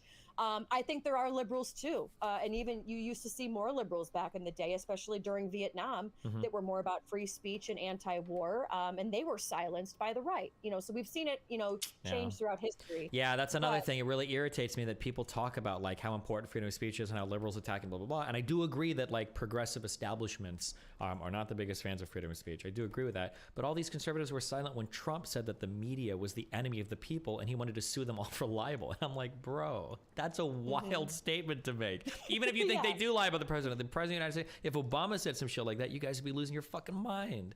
Yeah, exactly. And that's where, again, you do see the hypocrisy truly on both sides, I think, but when they say red pilled, like I said, I don't agree with that. But you said, when you said yourself a crazy SJW warrior, or SJW, how has your politics changed at all from your time on Twitter versus now, and what has changed for you and why? That's a whole other complicated question, but like basically I've gotten more in touch with like how do politics work in the real world? Like what does it mean to pass a bill? What is the relationship between voters and like politicians? Why is national polling fucking worthless? I used to be a big like, 45% of Americans polling, and it's like, well, that doesn't matter because we don't take national votes on things, right? It matters district by district, state by state, yeah. So it's mainly just becoming more informed with how the particular political processes work. I think that's probably been the biggest like improvement I've made on my understanding of the world, yeah. And I think one of the biggest things that hit me and kind of rocked my world when I first got to DC was here I thought they always, like I said, I'll just leave this with your audience. Here I always thought that everything was always on the next election, whether it be the midterms or the presidential election. And when you get to DC and you start, mingling in those circles and you start meeting people who are chief of staff for so-and-so and so-and-so, you start to learn they don't give a shit about the midterm or the next presidency. They work in 6 and 8 year time spans, because a lot of their attitudes is well, we don't really care. Like there's like, for example, like one of my friends who's a chief of staff for a well-known libertarian, she told me, she was like, granted, there are gonna be your circles where they do care about who's the Speaker of the House and who's the president, so they can run that. She's like, but what they really care about though is the Senate and the House, and whose races are going to be impactful. And we're looking at senators. We're looking 6 years out. We're trying to see, okay, if he gets old or if something happens, he's got to start mingling with these people, and they start almost testing the waters with all these different people. And you're just kind of like, so then when do you worry about shit that's actually going on? And, and a lot of them, they do and they don't. But for the most part, they are looking so far down the line. And I remember even asking one of my other friends, I was like, what is it more like? Is it more like Veep, or is it like House of Cards? And she was like, a little bit of both. She's like, when it comes to day-to-day stuff, hands down, fucking Veep. She's like, but when it comes to the House of Cards angle, she's like, it's always 6, 8. She's like, sometimes even 10 years down the line, who they're starting to groom, and who they're bringing up behind the scenes, and how perfect they got to be, and they start watching these people, and it's so interesting because you think you do hear about those one-offs like an AOC where it's like, I'm gonna run, but it's one of these things where the rest of them though, they're thinking of the next one, and the one after that, and the one after that. So it's been really, really interesting. Let me just kind of go through really quick. See if anybody had to ask you a question here. Fucking joking, dude. Oh my god. That's such dog shit. BFM, you guys getting exhausted beating those straw men? This is so fucking Are you? annoying. I always bring people on after if they want to argue. They think it's something incorrect. You can always shoot me a message and we can come on and fight. Yeah. I love it. Ukraine is a sovereign country. It shouldn't have been invaded. All countries have some sort of corruption. Praying for peace. We can't afford a nuclear warfare. Totally agree. Obama. Okay. Thank you, Zarks. American media is in the Democratic pocket. What do you think? No, I think some media leans left, some media leans right. Like CNN and MSNBC are clearly left-leaning. Fox News is clearly right-leaning. A lot of the radio talk shows are probably still pretty right-leaning. Just depends on what you're watching. Like, yeah.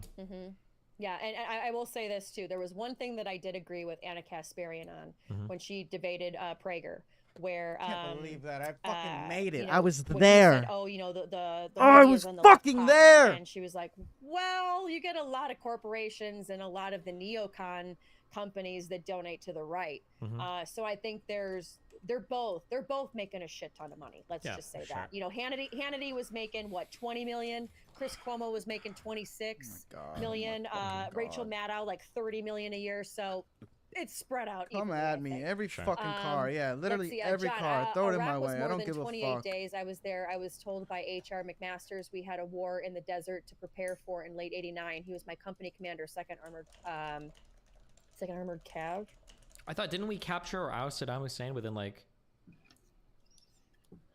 We were there from 03 to 09, I thought, or for a while. Well, no, but we were, the occupation was a long time, but in terms to like to take apart basically the entire military, I thought the invasion, like the brunt of the fighting, was done in about a month. I thought. Yeah, and then I think we just kind of decided to, you know, yeah. P.D. Warren asked him to explain all of Keffel's. I think we kind of did that a little bit, and also you have the Keffel's manifesto too. We talked a little bit about that in the beginning. So if you missed it, scroll back. P.D. Warren again. Destiny, be nice to my girl. Farron is as sincere as it gets. Farron, welcome back, gorgeous. Great to see these kinds of collaborations. Me too. John Yarber, 10,000 Mules. What do you think about that movie? Did you watch it? Yeah, I did. What'd you think? Horrible. You know, well, here's the only thing that I will say about it. Yeah. Okay, I watched it and you're kind of like, oh, damn, that's crazy. But then they like removed it from every like Borders and wherever the hell they were selling it. They completely retracted it. Okay. Which made me think like, and then there's now all these lawsuits that are happening, and it's kind of like, huh. And Dinesh D'Souza sometimes can be a little sketch, so. Yeah. Okay. This is it. This is the one guy. Well done, Destiny. And one-on-one question, you have established Farron has a soul. Nice. Okay. I will say for the problem with was it 10,000 Mules or 2,000 Mules? I thought it was 2,000 Mules. 2,000 Mules, yeah. 2,000 I will say, here's my issue with that documentary. They tried to play a math game to prove a conspiracy, but they didn't actually get any evidence to support the math game. What they basically said was, we got a whole bunch of cell phone data, and we saw where people were going, and then we mapped out some people that went near like multiple I need boxes, one run. and we've got camera footage, and we think that these people are harvesting ballots. And it's like, okay, that's a really interesting foundation to build a hypothesis off of. But there are a couple of obvious problems. I'm going to kill myself. I'm actually going to just kill myself. I'm literally just going to fucking kill myself. You're talking people moving around a lot. And so then the question is like, well, how many people just naturally wander by a lot of these ballot boxes? Now, the reason why I say it's a very interesting hypothesis is because you can go on to prove it. And this actually was shocking to me, because I would have been ready to fight a lot harder, but I don't have to at all, actually. This is what Dinesh D'Souza needed to do. If you have all this footage, all this data, all this stuff, all you need to do to win over conservatives, it wouldn't be enough for me, but all you need to do is show me one person going to 2 ballot boxes. How did they not have a single instance of footage like that? Just show me one person going to 2 ballot boxes. Because the whole premise of your documentary is built on the idea that illegal ballot harvesters are going between NGOs, homes, and driving to all of these different ballot boxes to obscure the fact that they are illegally harvesting ballots. Then just show me video of one person going to 2 ballot boxes. And he couldn't produce a single instance of that. And then the problem is that the 2 ones that went really viral, one was a person that was showing up multiple times in scrubs. This person worked at a nearby nursing facility, and that was proven. Another was this black dude that put like 6 or 7 ballots in, and I think media found who that guy was. He's got like a family of like 7 or 8 people. He just dropped off ballots for him. And like those were the 2 big ones that got investigated. Okay, well then show me anything. And that is a very good point, because you did not see in that documentary the same person go to 2 different ones. Just one saw time. Them kept going back to one. Sure. Yeah. Or just one person going to 1 ballot box one time with like 4 or 5 or 6 ballots. And it's like, you can turn them in for your family members, you know? Like, yeah. Exactly. But, yeah. 100%. Let's see. Thomas, here are some shillings for you and Bonald today on this great stream question. But where do you see branching out platform-wise with your new tech places on the rise in order to become cancel cult mob proof? I don't know. If I got banned from YouTube, I'd probably just fucking retire. Fuck it. Fuck this world. Well, and according to Keffel, is that you retire and become a nobody. Yeah, true. Well, that's what retirement means. She did say that. She's like, he's gonna retire and become irrelevant. What is retirement if not irrelevancy? No fucking shit, right? That's like saying like, oh, he quit basketball and then he no longer played in the NBA. Yeah, no shit. That's what it means to quit basketball. Yeah, my whole job is being relevant somewhat online. Yeah, no shit. If I quit, I'm not gonna be relevant anymore. Yeah, it's stupid. Oh man. And then with the current decisions made by Twitch regarding money dealings with creators, will there be a noticeable creator migration from there? Yes or no? What do you think? I think it's coming. I think it'll be happening. I think they're gonna get rid of Prime subs soon, and that's gonna change a lot. But we'll see. And I feel like that's happening with God, YouTube. get out of the way! Going over to Rumble maybe, but the problem is that Rumble, and this is how it always starts, I feel, is it's like that's where the right goes. So then it like gets built up as like this neo-right like platform, and then people end up are like, okay, well there's like crazy people over there, like we don't want to be over there. So then all of a sudden like YouTube gets a resurgence, you know? Yeah, no offense to conservatives, or take offense actually, I don't give a fuck. The problem with a lot of alternative media platforms that they keep running into over and over again, and I think they'll even admit this, Odyssey, Gab, all of these platforms, is that like some people do get banned unfairly. I think we can all agree that. I would say that for myself. 100%. Obviously, okay? Most people that get banned probably deserved it. When you make platforms that only banned people go to, it's always going to be a horrible shit show that nobody like really wants to participate in. And I think like that's the problem that a lot of these alternative media companies run into. It's like, okay, I want users that aren't fucking crazy. Okay, I don't want all of the banned Nazis and KKK members from Twitter on my platform. I want normal people too. But those people start to overwhelmingly make up the demographics of those alternative media platforms, which like completely inhibits their future growth, which is rough. But yeah, and that's I agree with that, because you do get, I mean, it's the internet. I mean, look at like Kiwi Farms or you know, what was it, 4chan, 8chan, all that other stuff. I mean, the internet can be a pretty crazy place. For sure. If not, it is a crazy place. Yeah. And then Lucas Roberts can complain and whine drinking his moonshine on his Simps dime. May Lucas help decorate the halls and walls for us all. What is this? I will say, and it's I'll random. say it here just to be loud and clear. It's do not support fucking any random. attacks on Keffels or Clara. I use their real name. I use their proper pronouns. So heads up on, because I know somebody's going to clip that and say I support that dono. I disavow that dono. So okay. And I am also against any attacks, and definitely not transphobic, and support no attacks against any transgender peoples. Genome Jumpsteiny, please confront Destiny and hold him accountable. Make him acknowledge that Destiny is in fact a girl's name. I disagree, but Destiny, it's an idea, a thought with no gender. Well, if it's a thought, no, I'm just kidding. I know what you mean. Or the future. Yeah. Or karma. Okay, nouns can be whatever we want them to be. Okay. No. Exactly. No! The real question is, when will Destiny be playing Fortnite? Poggers. Dude, I have to drive so fucking carefully. I've done a really good job at not fighting with anybody in chat, because I try not to, but I read all the chats. Someone in your chat just said, Carla Vegas, okay, she's got a green name. I don't know if that means she's a member. She says, do not mess with hormones, period. Does that mean she's opposed to female birth control? Does that mean she's opposed to men that are on TRT? Does that, like, what... People always make these absolute statements, and I don't think they actually mean them. But I think what they're referring to, yeah, they're probably referring to minors that are using puberty blockers. That's probably what they're meaning to get at. But when you make these absolute overwhelming statements where it's like, oh, I don't believe in this thing. We're like, really? Like, do you really not believe in this thing at all? Like, okay. Right, and that is one thing, where I think that, you know, we're at an age where you're going to have to be a lot more specific on, like you said, don't mess with hormones. Well, what does that mean? You know, and that's, I guess it'd have to be don't mess with children's hormones. You know, sure, maybe That there's a lot of baggage to unpack there. You know. Exactly. When people are saying certain things, you know, like a lot of people support gender affirming surgery and they don't realize it. You know, like men that have gynecomastia, that's a gynecomastia, that's a totally natural thing. It grows, it happens. Sometimes you got man boobs, and sometimes they get surgery so that they can look more like men. That's gender affirming surgery. Arguably, you could say a lot of plastic surgery that women get is, in a way, gender affirming surgery. People getting bigger boobs, people getting smoother skin, people doing lip fillers, people doing whatever.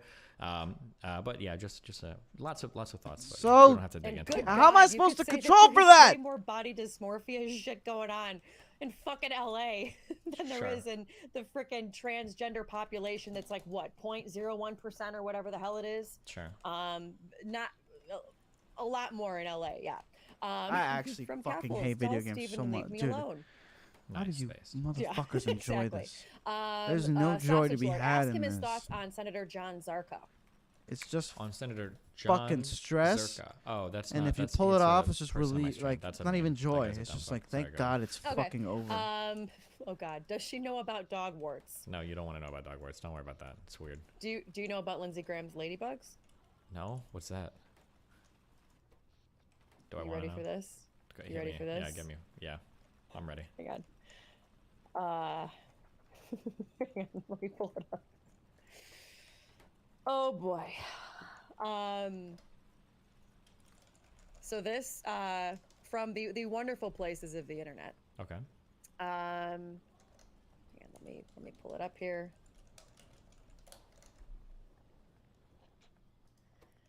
All right. So this was posted to a Reddit 2 years ago, and it was This has to be it, dude. Reddit stream or a Reddit thread of sex workers in Washington D.C. Oh, I think I have heard this. Was this the guy that tweeted out that he'd had like these encounters with Lindsey Graham or whatever? That he was like a. Oh wait, no, I haven't seen this. Okay. I've heard things about Lindsey Graham, but not this thing. Okay, this one is okay. Let me just remove dog warts. Okay. And this is posted to a sex workers Reddit page of people that do things with people in Washington, D.C. And it says, when I came out of the bathroom, he was on the bed, naked on all fours. No. I noted that there were dark marks around his anus. I asked if he had showered. He said yes. No. I asked if it was okay if I wiped him No. down. He said sure. No! I got a face towel and wiped between his buttocks, but nothing was coming off. Then I realized that his taint wasn't dirty, it was just full of moles. Fuck, man! Dark moles and dense clusters up and down the length of his taint. Aw, he said. Hope you don't mind. Those are just my little ladybugs. I ran out of there. Now you know what I see in my mind anytime he comes up in the news. Any escort he's hired should be able to verify this. Of Senator Lindsey Graham. Okay. So I could have gone my whole life without knowing that, but thank you. Exactly. Now I will say there have been actual articles that are like, yeah, your chat is just going nuts. There have been articles where somebody said that this is not factual and all this other stuff, and then like a bunch of other people's encounters started coming out of the same thing. This is all alleged, folks, but this was one of the first things that I heard when I got to DC, and I was like, you have got to be kidding. Again, just like you, I could have gone my entire life without knowing that. And then finally, is bankrupting the West worth the cost of defeating Putin? The Ukraine has a history of conflict for centuries. It's basically been a border country going back to ancient Rome. We're not bankrupting ourselves, but two, it is important that it means something to have the support of the United States. I think that's an important thing for countries to know, that the United States will stand up for democracy, as cheesy as it sounds, around the world. That's an important thing for the United States to do. And in terms of Ukraine having a history of conflict, maybe it does, maybe it doesn't, but I mean, since 91, they have borders that were internationally recognized, and Russia has violated that. And one of the really important rules that we've written in the world since post-World War II even, is generally you're not supposed to fuck with countries' like territorial integrity or sovereignty. Going into countries and stealing pieces of them is just a really archaic way of doing things, and we really should be against countries ever thinking that they can do that. It's just not good. Great note to end on. Well, Steven, I got to tell you, thank you again so much. I personally never thought you were going to reach out. Okay. Reach back out, but I'm really glad that you did. And like I said, I loved having this. There were things we agree on, things we disagree on. There were so many things that we touched base on. And like I said, anytime you want to come back, feel free. Anytime you want to debate somebody that, you know, your chat may like, may not like, I'm available. So this was awesome. And again, thank you so much. Where can people find you that want to follow you? Yeah, youtube.com/destiny, instagram.com/destiny. That's all I got for now. Awesome. Well, thank you again so much. I really appreciate it. And have a great rest of your day. Thank you so much. Yeah, thanks. I appreciate it. Have a good one. Take care. Bye. All right, folks. That was awesome. And that's truthfully, I think the way that you do it. That's the way that you like have spying on it debates. right now. I learned a lot. maybe he learned a lot. I don't know. But I think it's just one of these things where I'm super, super thankful. And I love having just conversations like that, especially when it comes to foreign policy. So with that said, folks, as I always say, wherever that... Oh, I didn't play my TikTok. My TikTok dude is molding. Okay. Why did he leave the country? Because of the threats of violence he was facing. Why didn't Zelensky leave the country? Zelensky's well protected wherever he is. Zelensky is what you told me on this platform, I think a month ago, that Russia was going to control Kiev in literally 3 days. You're telling me that Zelensky is well protected with the Russian military invading his country, but you're telling me that Yanukovych was under massive threat because of some riots? No, what I said was that. Yes, what I said was that. You said was that before? No. Okay, well, I'm glad we have video evidence. Sure, we have video evidence. So what if you rewind it, what you'll hear me say is that police officers fired on protesters. I said that the police fired. Do you want to bet like $10 on it? If I said there was sniper fire from police on protesters, or if I just said police fired on. $5 your way, I rule this day. Nuggets, fries, drink bars just been raised. And Whopper Jr. is something new. A barbecue bacon Jr. just for you. BK.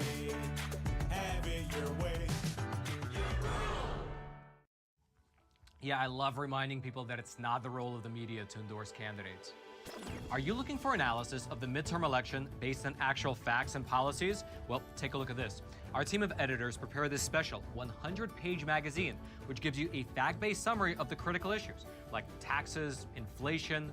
You have no evidence to support any of that there was Western backing to any of these people, that any of this was a false flag. Everything you're going off of is complete conjecture. The testimony of one or two, I've got to prove that video games suck. This is it. And UFOs abducting people. Who have a viral leaked phone conversation admitting to the Beautiful. fact that they were already got to start over. Picking the coup government. And that conversation, where?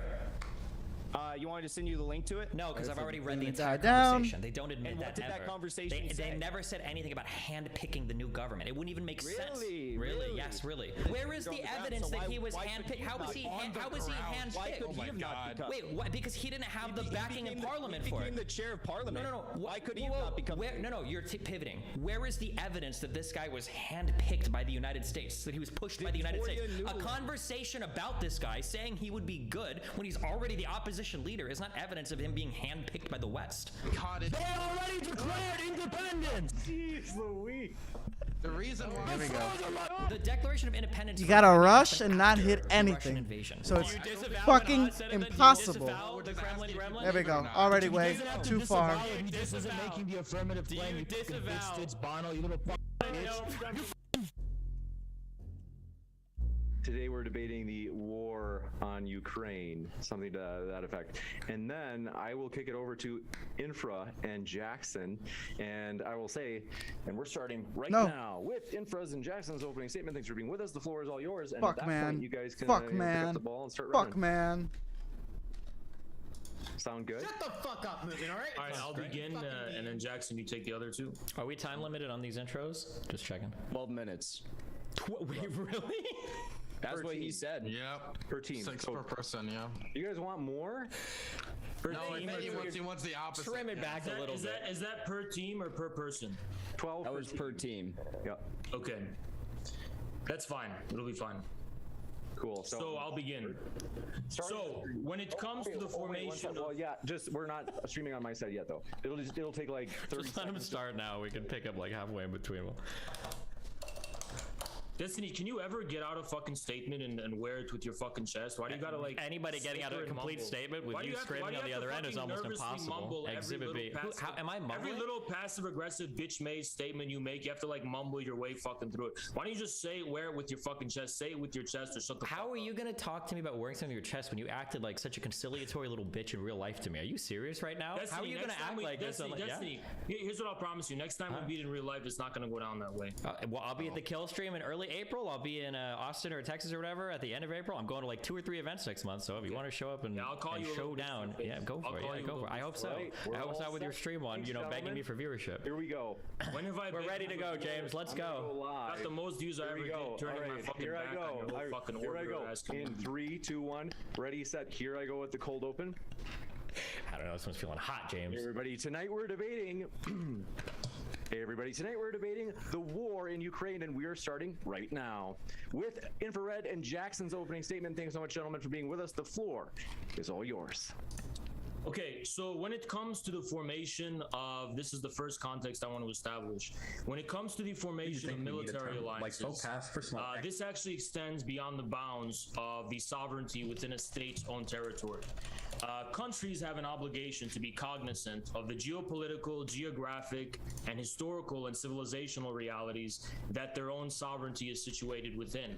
And this is specifically recognized by organizations like the OSCE, according to which Ukraine being a member, one country, according to its founding document at least, one country's security cannot be strengthened at the expense of the security of another state. So what the OSCE establishes is that it's not just that states are just completely, totally free to just do whatever they want in terms of making security alliances and in terms of how they construct their militaries and position themselves geopolitically. There's a very delicate balance of power and security it, bro! in Europe, and everyone who's committed to actually preserving long-term peace, which is what the OSCE is actually about, has to be recognize the fact that there needs to be a balance of security. There needs to be a security architecture that ensures that there is a fair distribution of security across the continent. When this balance is tipped in one direction or the other, it creates a situation of instability and geopolitical uncertainty, and leads to the conditions that ultimately could lead to war and to conflict. So one has to keep this in mind when one is bringing up the issue of the sovereignty of states. States should have a right to self-determination. I'm not even gonna make it back to the plant in right time. to be sovereign, but they should also be cognizant of the geopolitical and geographic realities within which they reside, so as to not create circumstances that upset the balance of security and the security architecture. So I'll give it to Jackson now. Yeah, so the next point that I think is really important is to actually, and I would like to hear Dylan and Destiny respond to this when they talk, is to address when did this conflict begin, or if, war, when did this war begin? The war began, and they refused to call it a war. the Ukrainian government refused to call it a war for 8 years because they wanted to have IMF loans, and you can't give IMF loans to a country that's at war. But the war began after the 2014 coup that took place on the heels of the Maidan protests, which began, in all honesty, without U.S. backing. I mean, there was a plurality of people within Ukraine that were frustrated over the fact that, there was not going to be EU membership for Ukraine. And, well, I guess there was going to be a delay in the decision. And those protests began. And then eventually they decided that they were not going to take the unfair deal that the EU offered them. They knew that these neoliberal policies that would be inflicted upon them upon the EU deal would have hurt them much more than opening up trade partnerships more with Russia would have helped them.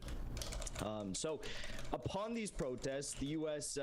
began to infiltrate the movement. U.S. politicians began, working with agencies on the ground, U.S. front agencies on the ground, like the National Endowment for Democracy. Victoria Nuland even boasted about the fact that, they funneled $5 billion. We'll discuss the details of the U.S. involvement in the coup later on in the debate, I'm sure.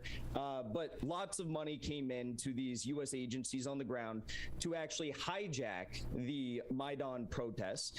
Upon hijacking the Maidan protests, violence broke out. This was dissimilar to the 2004 color revolution that the U.S. also played a part in, surrounding the 2004 elections, which Yanukovych was also involved in. Initially reported that he won, though international Western-aligned agencies claimed that these elections were marred with corruption and discrepancies and irregularities in the vote.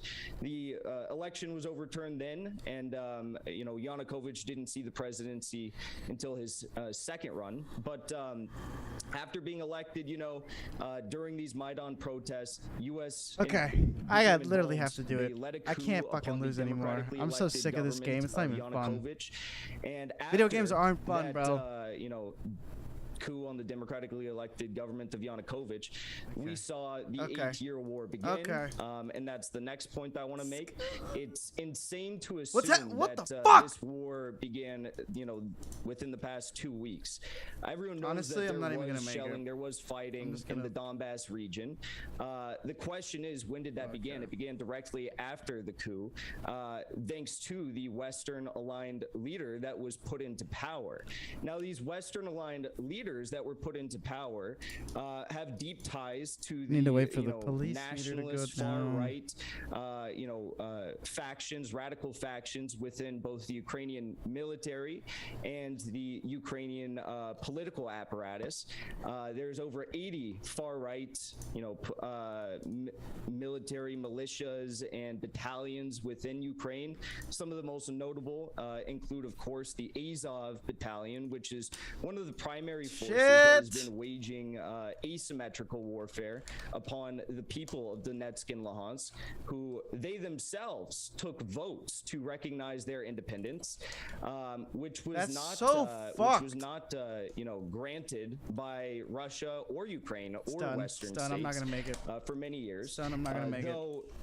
Vladimir Putin did come out and say that he respected the legality, the outcome of the elections, but he didn't actually recognize them as independent states at the time, up until, just this month. So, all in all, this conflict didn't begin this week. It began during the Maidan coup. Asymmetrical warfare was waged against the people of Donetsk and Luhansk. In the past 3 years of the conflict, which is all I have been able to find data for, maybe Dylan or Destiny can provide more evidence, but according to the United Nations, 81.4% of the civilian casualties in the Donbass war came on the side of the Donbass, civilians dying there. And at the end of the day, Russia, was very, very restrained. They tried to engage in peace deals surrounding the Minsk Accord and bring peace to the region. Like it or not, think it's fair or not, he did do that for 8 years. And in that entire time, everything I just mentioned was taking place, and these Western-aligned leaders that controlled the government for different stretches of time over this period have made a continued effort to try and join NATO, which Vladimir Putin has continuously said, and I agree, would be a direct threat to their security. I'm gonna kill myself if I don't do it. You got it. Thank you very much for those openings, Infrared and Jackson Hinkle. Want to let you know, folks, if it's your first time here at Modern Day Debate, we are a neutral platform hosting debates on science, religion, and politics. And second, before sometimes you can fucking run into a car and your shit's fine, and then other times you fucking tap the corner of anything and the motherfucking thing explodes. Orphans, and you can also tag me with @ModernDayDebate in the live chat to submit a question as well. Thanks so much, Destiny and Dylan, for being with us. The floor is all yours for your openings as well. But he got that real announcer voice. It's been quoted as saying, and it's said multiple times, that the greatest geopolitical catastrophe in the last century has been the collapse of the Soviet Union. I think if we look at the actions of Putin, not just in Ukraine, but in other countries and other states within Russia around the world, I think we can see that Putin's goal is to rebuild some sort of new body that resembles the lost Soviet Union. Whether that's going to be the Union state that includes Belarus, Russia, and perhaps some future Ukraine or not remains to be seen based on how well the Ukrainians can resist Russian aggression. But it seems pretty clear that Putin has a huge drive to rebuild what he sees as one of the, as I guess his fond memory of the Soviet Union. The idea that I already did this 3 times. Why can't I do it one more? Everything you said is either half wrong or just completely wrong.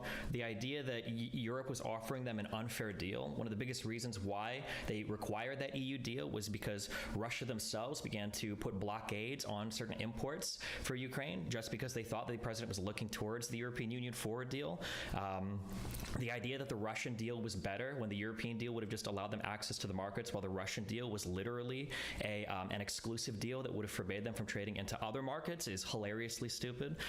The idea that this conflict began in 2014 is also just completely wrong. There have been foreign policy experts, I can find papers back since 2010, claiming that Crimea was under threat of invasion from Russia, and and it was invaded.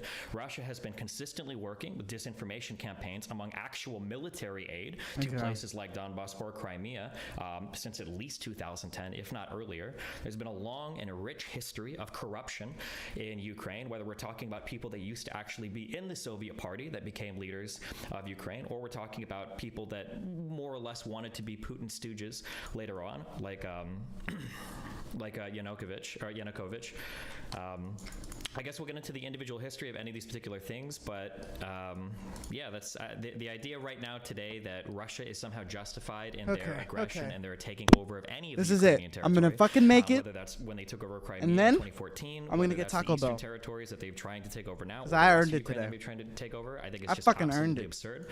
I would echo something that Haas said in the very beginning of the debate, that one country's security cannot be increased at the expense of another. That's a hilarious statement coming from somebody trying to defend the neo-imperialism. Immediately got a return. The wannabe Soviet Union, and I'm curious how you guys will defend this in the conversation coming forward.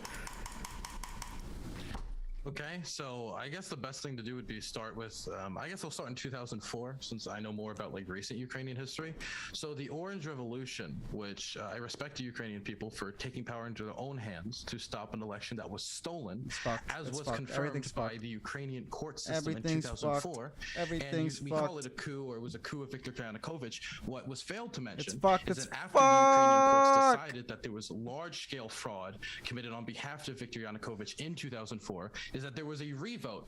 And after the revote was done, once international monitors were now involved in the situation, that's when Viktor Yanukovych lost the 2004 election. And so the Orange Revolution, that is usually cited here as a coup, what is not mentioned is, just like in the 2014 coup, there is an election after both of these instances. In 2004, there was a revote, and in 2014, after Viktor Yanukovych was impeached, he then fled the country, and there was another democratic election where somebody was democratically elected. There was also another election in 2019 where Zelensky won with about 73% of the vote. I respect the Ukrainian people. My God. Oh my fucking God. Their democracy in both instances. I would also like to talk about, I know both of these people care about sovereignty a lot here. In both instances, both in 2004 and 2014 and before it, the Russian state has meddled in the affairs of Ukraine on multiple occasions, fomenting corruption, directly getting involved in elections, and directly getting involved with Ukrainian politicians and basically sponsoring them on behalf of the state. Holy shit, I did it. Involved in the affairs of Ukraine. Holy shit, I did it. That you're going to see protests against politicians like Viktor Yanukovych, and you're going to see the Orange Revolution in 2004 when a foreign state meddles in the internal affairs of another state. So it's strange for me to hear all this concern about America interfering in the internal affairs of the Ukrainian government. That had to be the last level. There's no way there was so much of it going on ever since the creation of, ever since Ukraine voted with over 90% of the vote to separate from Russia in the early 1990s. I would also like to cite, since it hasn't been brought up by anyone, that Russia guaranteed in 1994 in the Budapest Memorandum to not invade Ukraine after it gave up its nuclear weapons and to respect the nation's territorial integrity. I would also say the spirit of that was also violated when they meddled in the internal affairs of Ukraine in both 2004, 2014, and many other instances.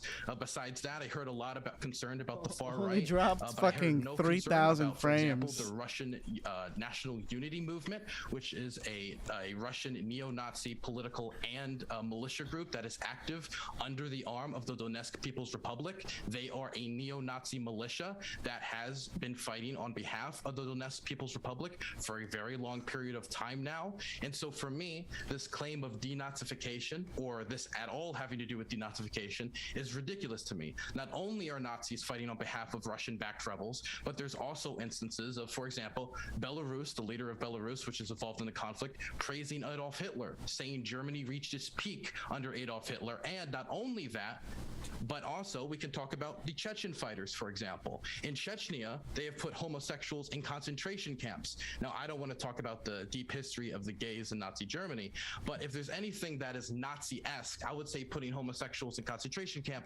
would solidly fall under that category. This doesn't even have to do with polling data when we talk about anti-Semitism between the two countries, or the fact that the Azov Battalion's political party, which is something that's cited on multiple occasions, has not won a single seat in Ukraine's parliament. You can Did have no the right bonus sector as missions, well. The no right street sector has races, not run nothing. a single seat in Ukraine's parliament either. Now, maybe if you add in the three-finger party, you can get 1 seat out of 450, but this idea of the Ukrainian Nazi state that's being taken on by the Russians is ridiculous when the Russian government and the republics that Vladimir Putin has recognized is fighting with neo-Nazis. It's simple that the Slavs of Europe obviously have a bad memory with neo-Nazis, and it's really easy to convince your population that the enemy is bad if you call them all Nazis. If in this debate I said, my two opponents here are neo-Nazis, it would justify me being... All right.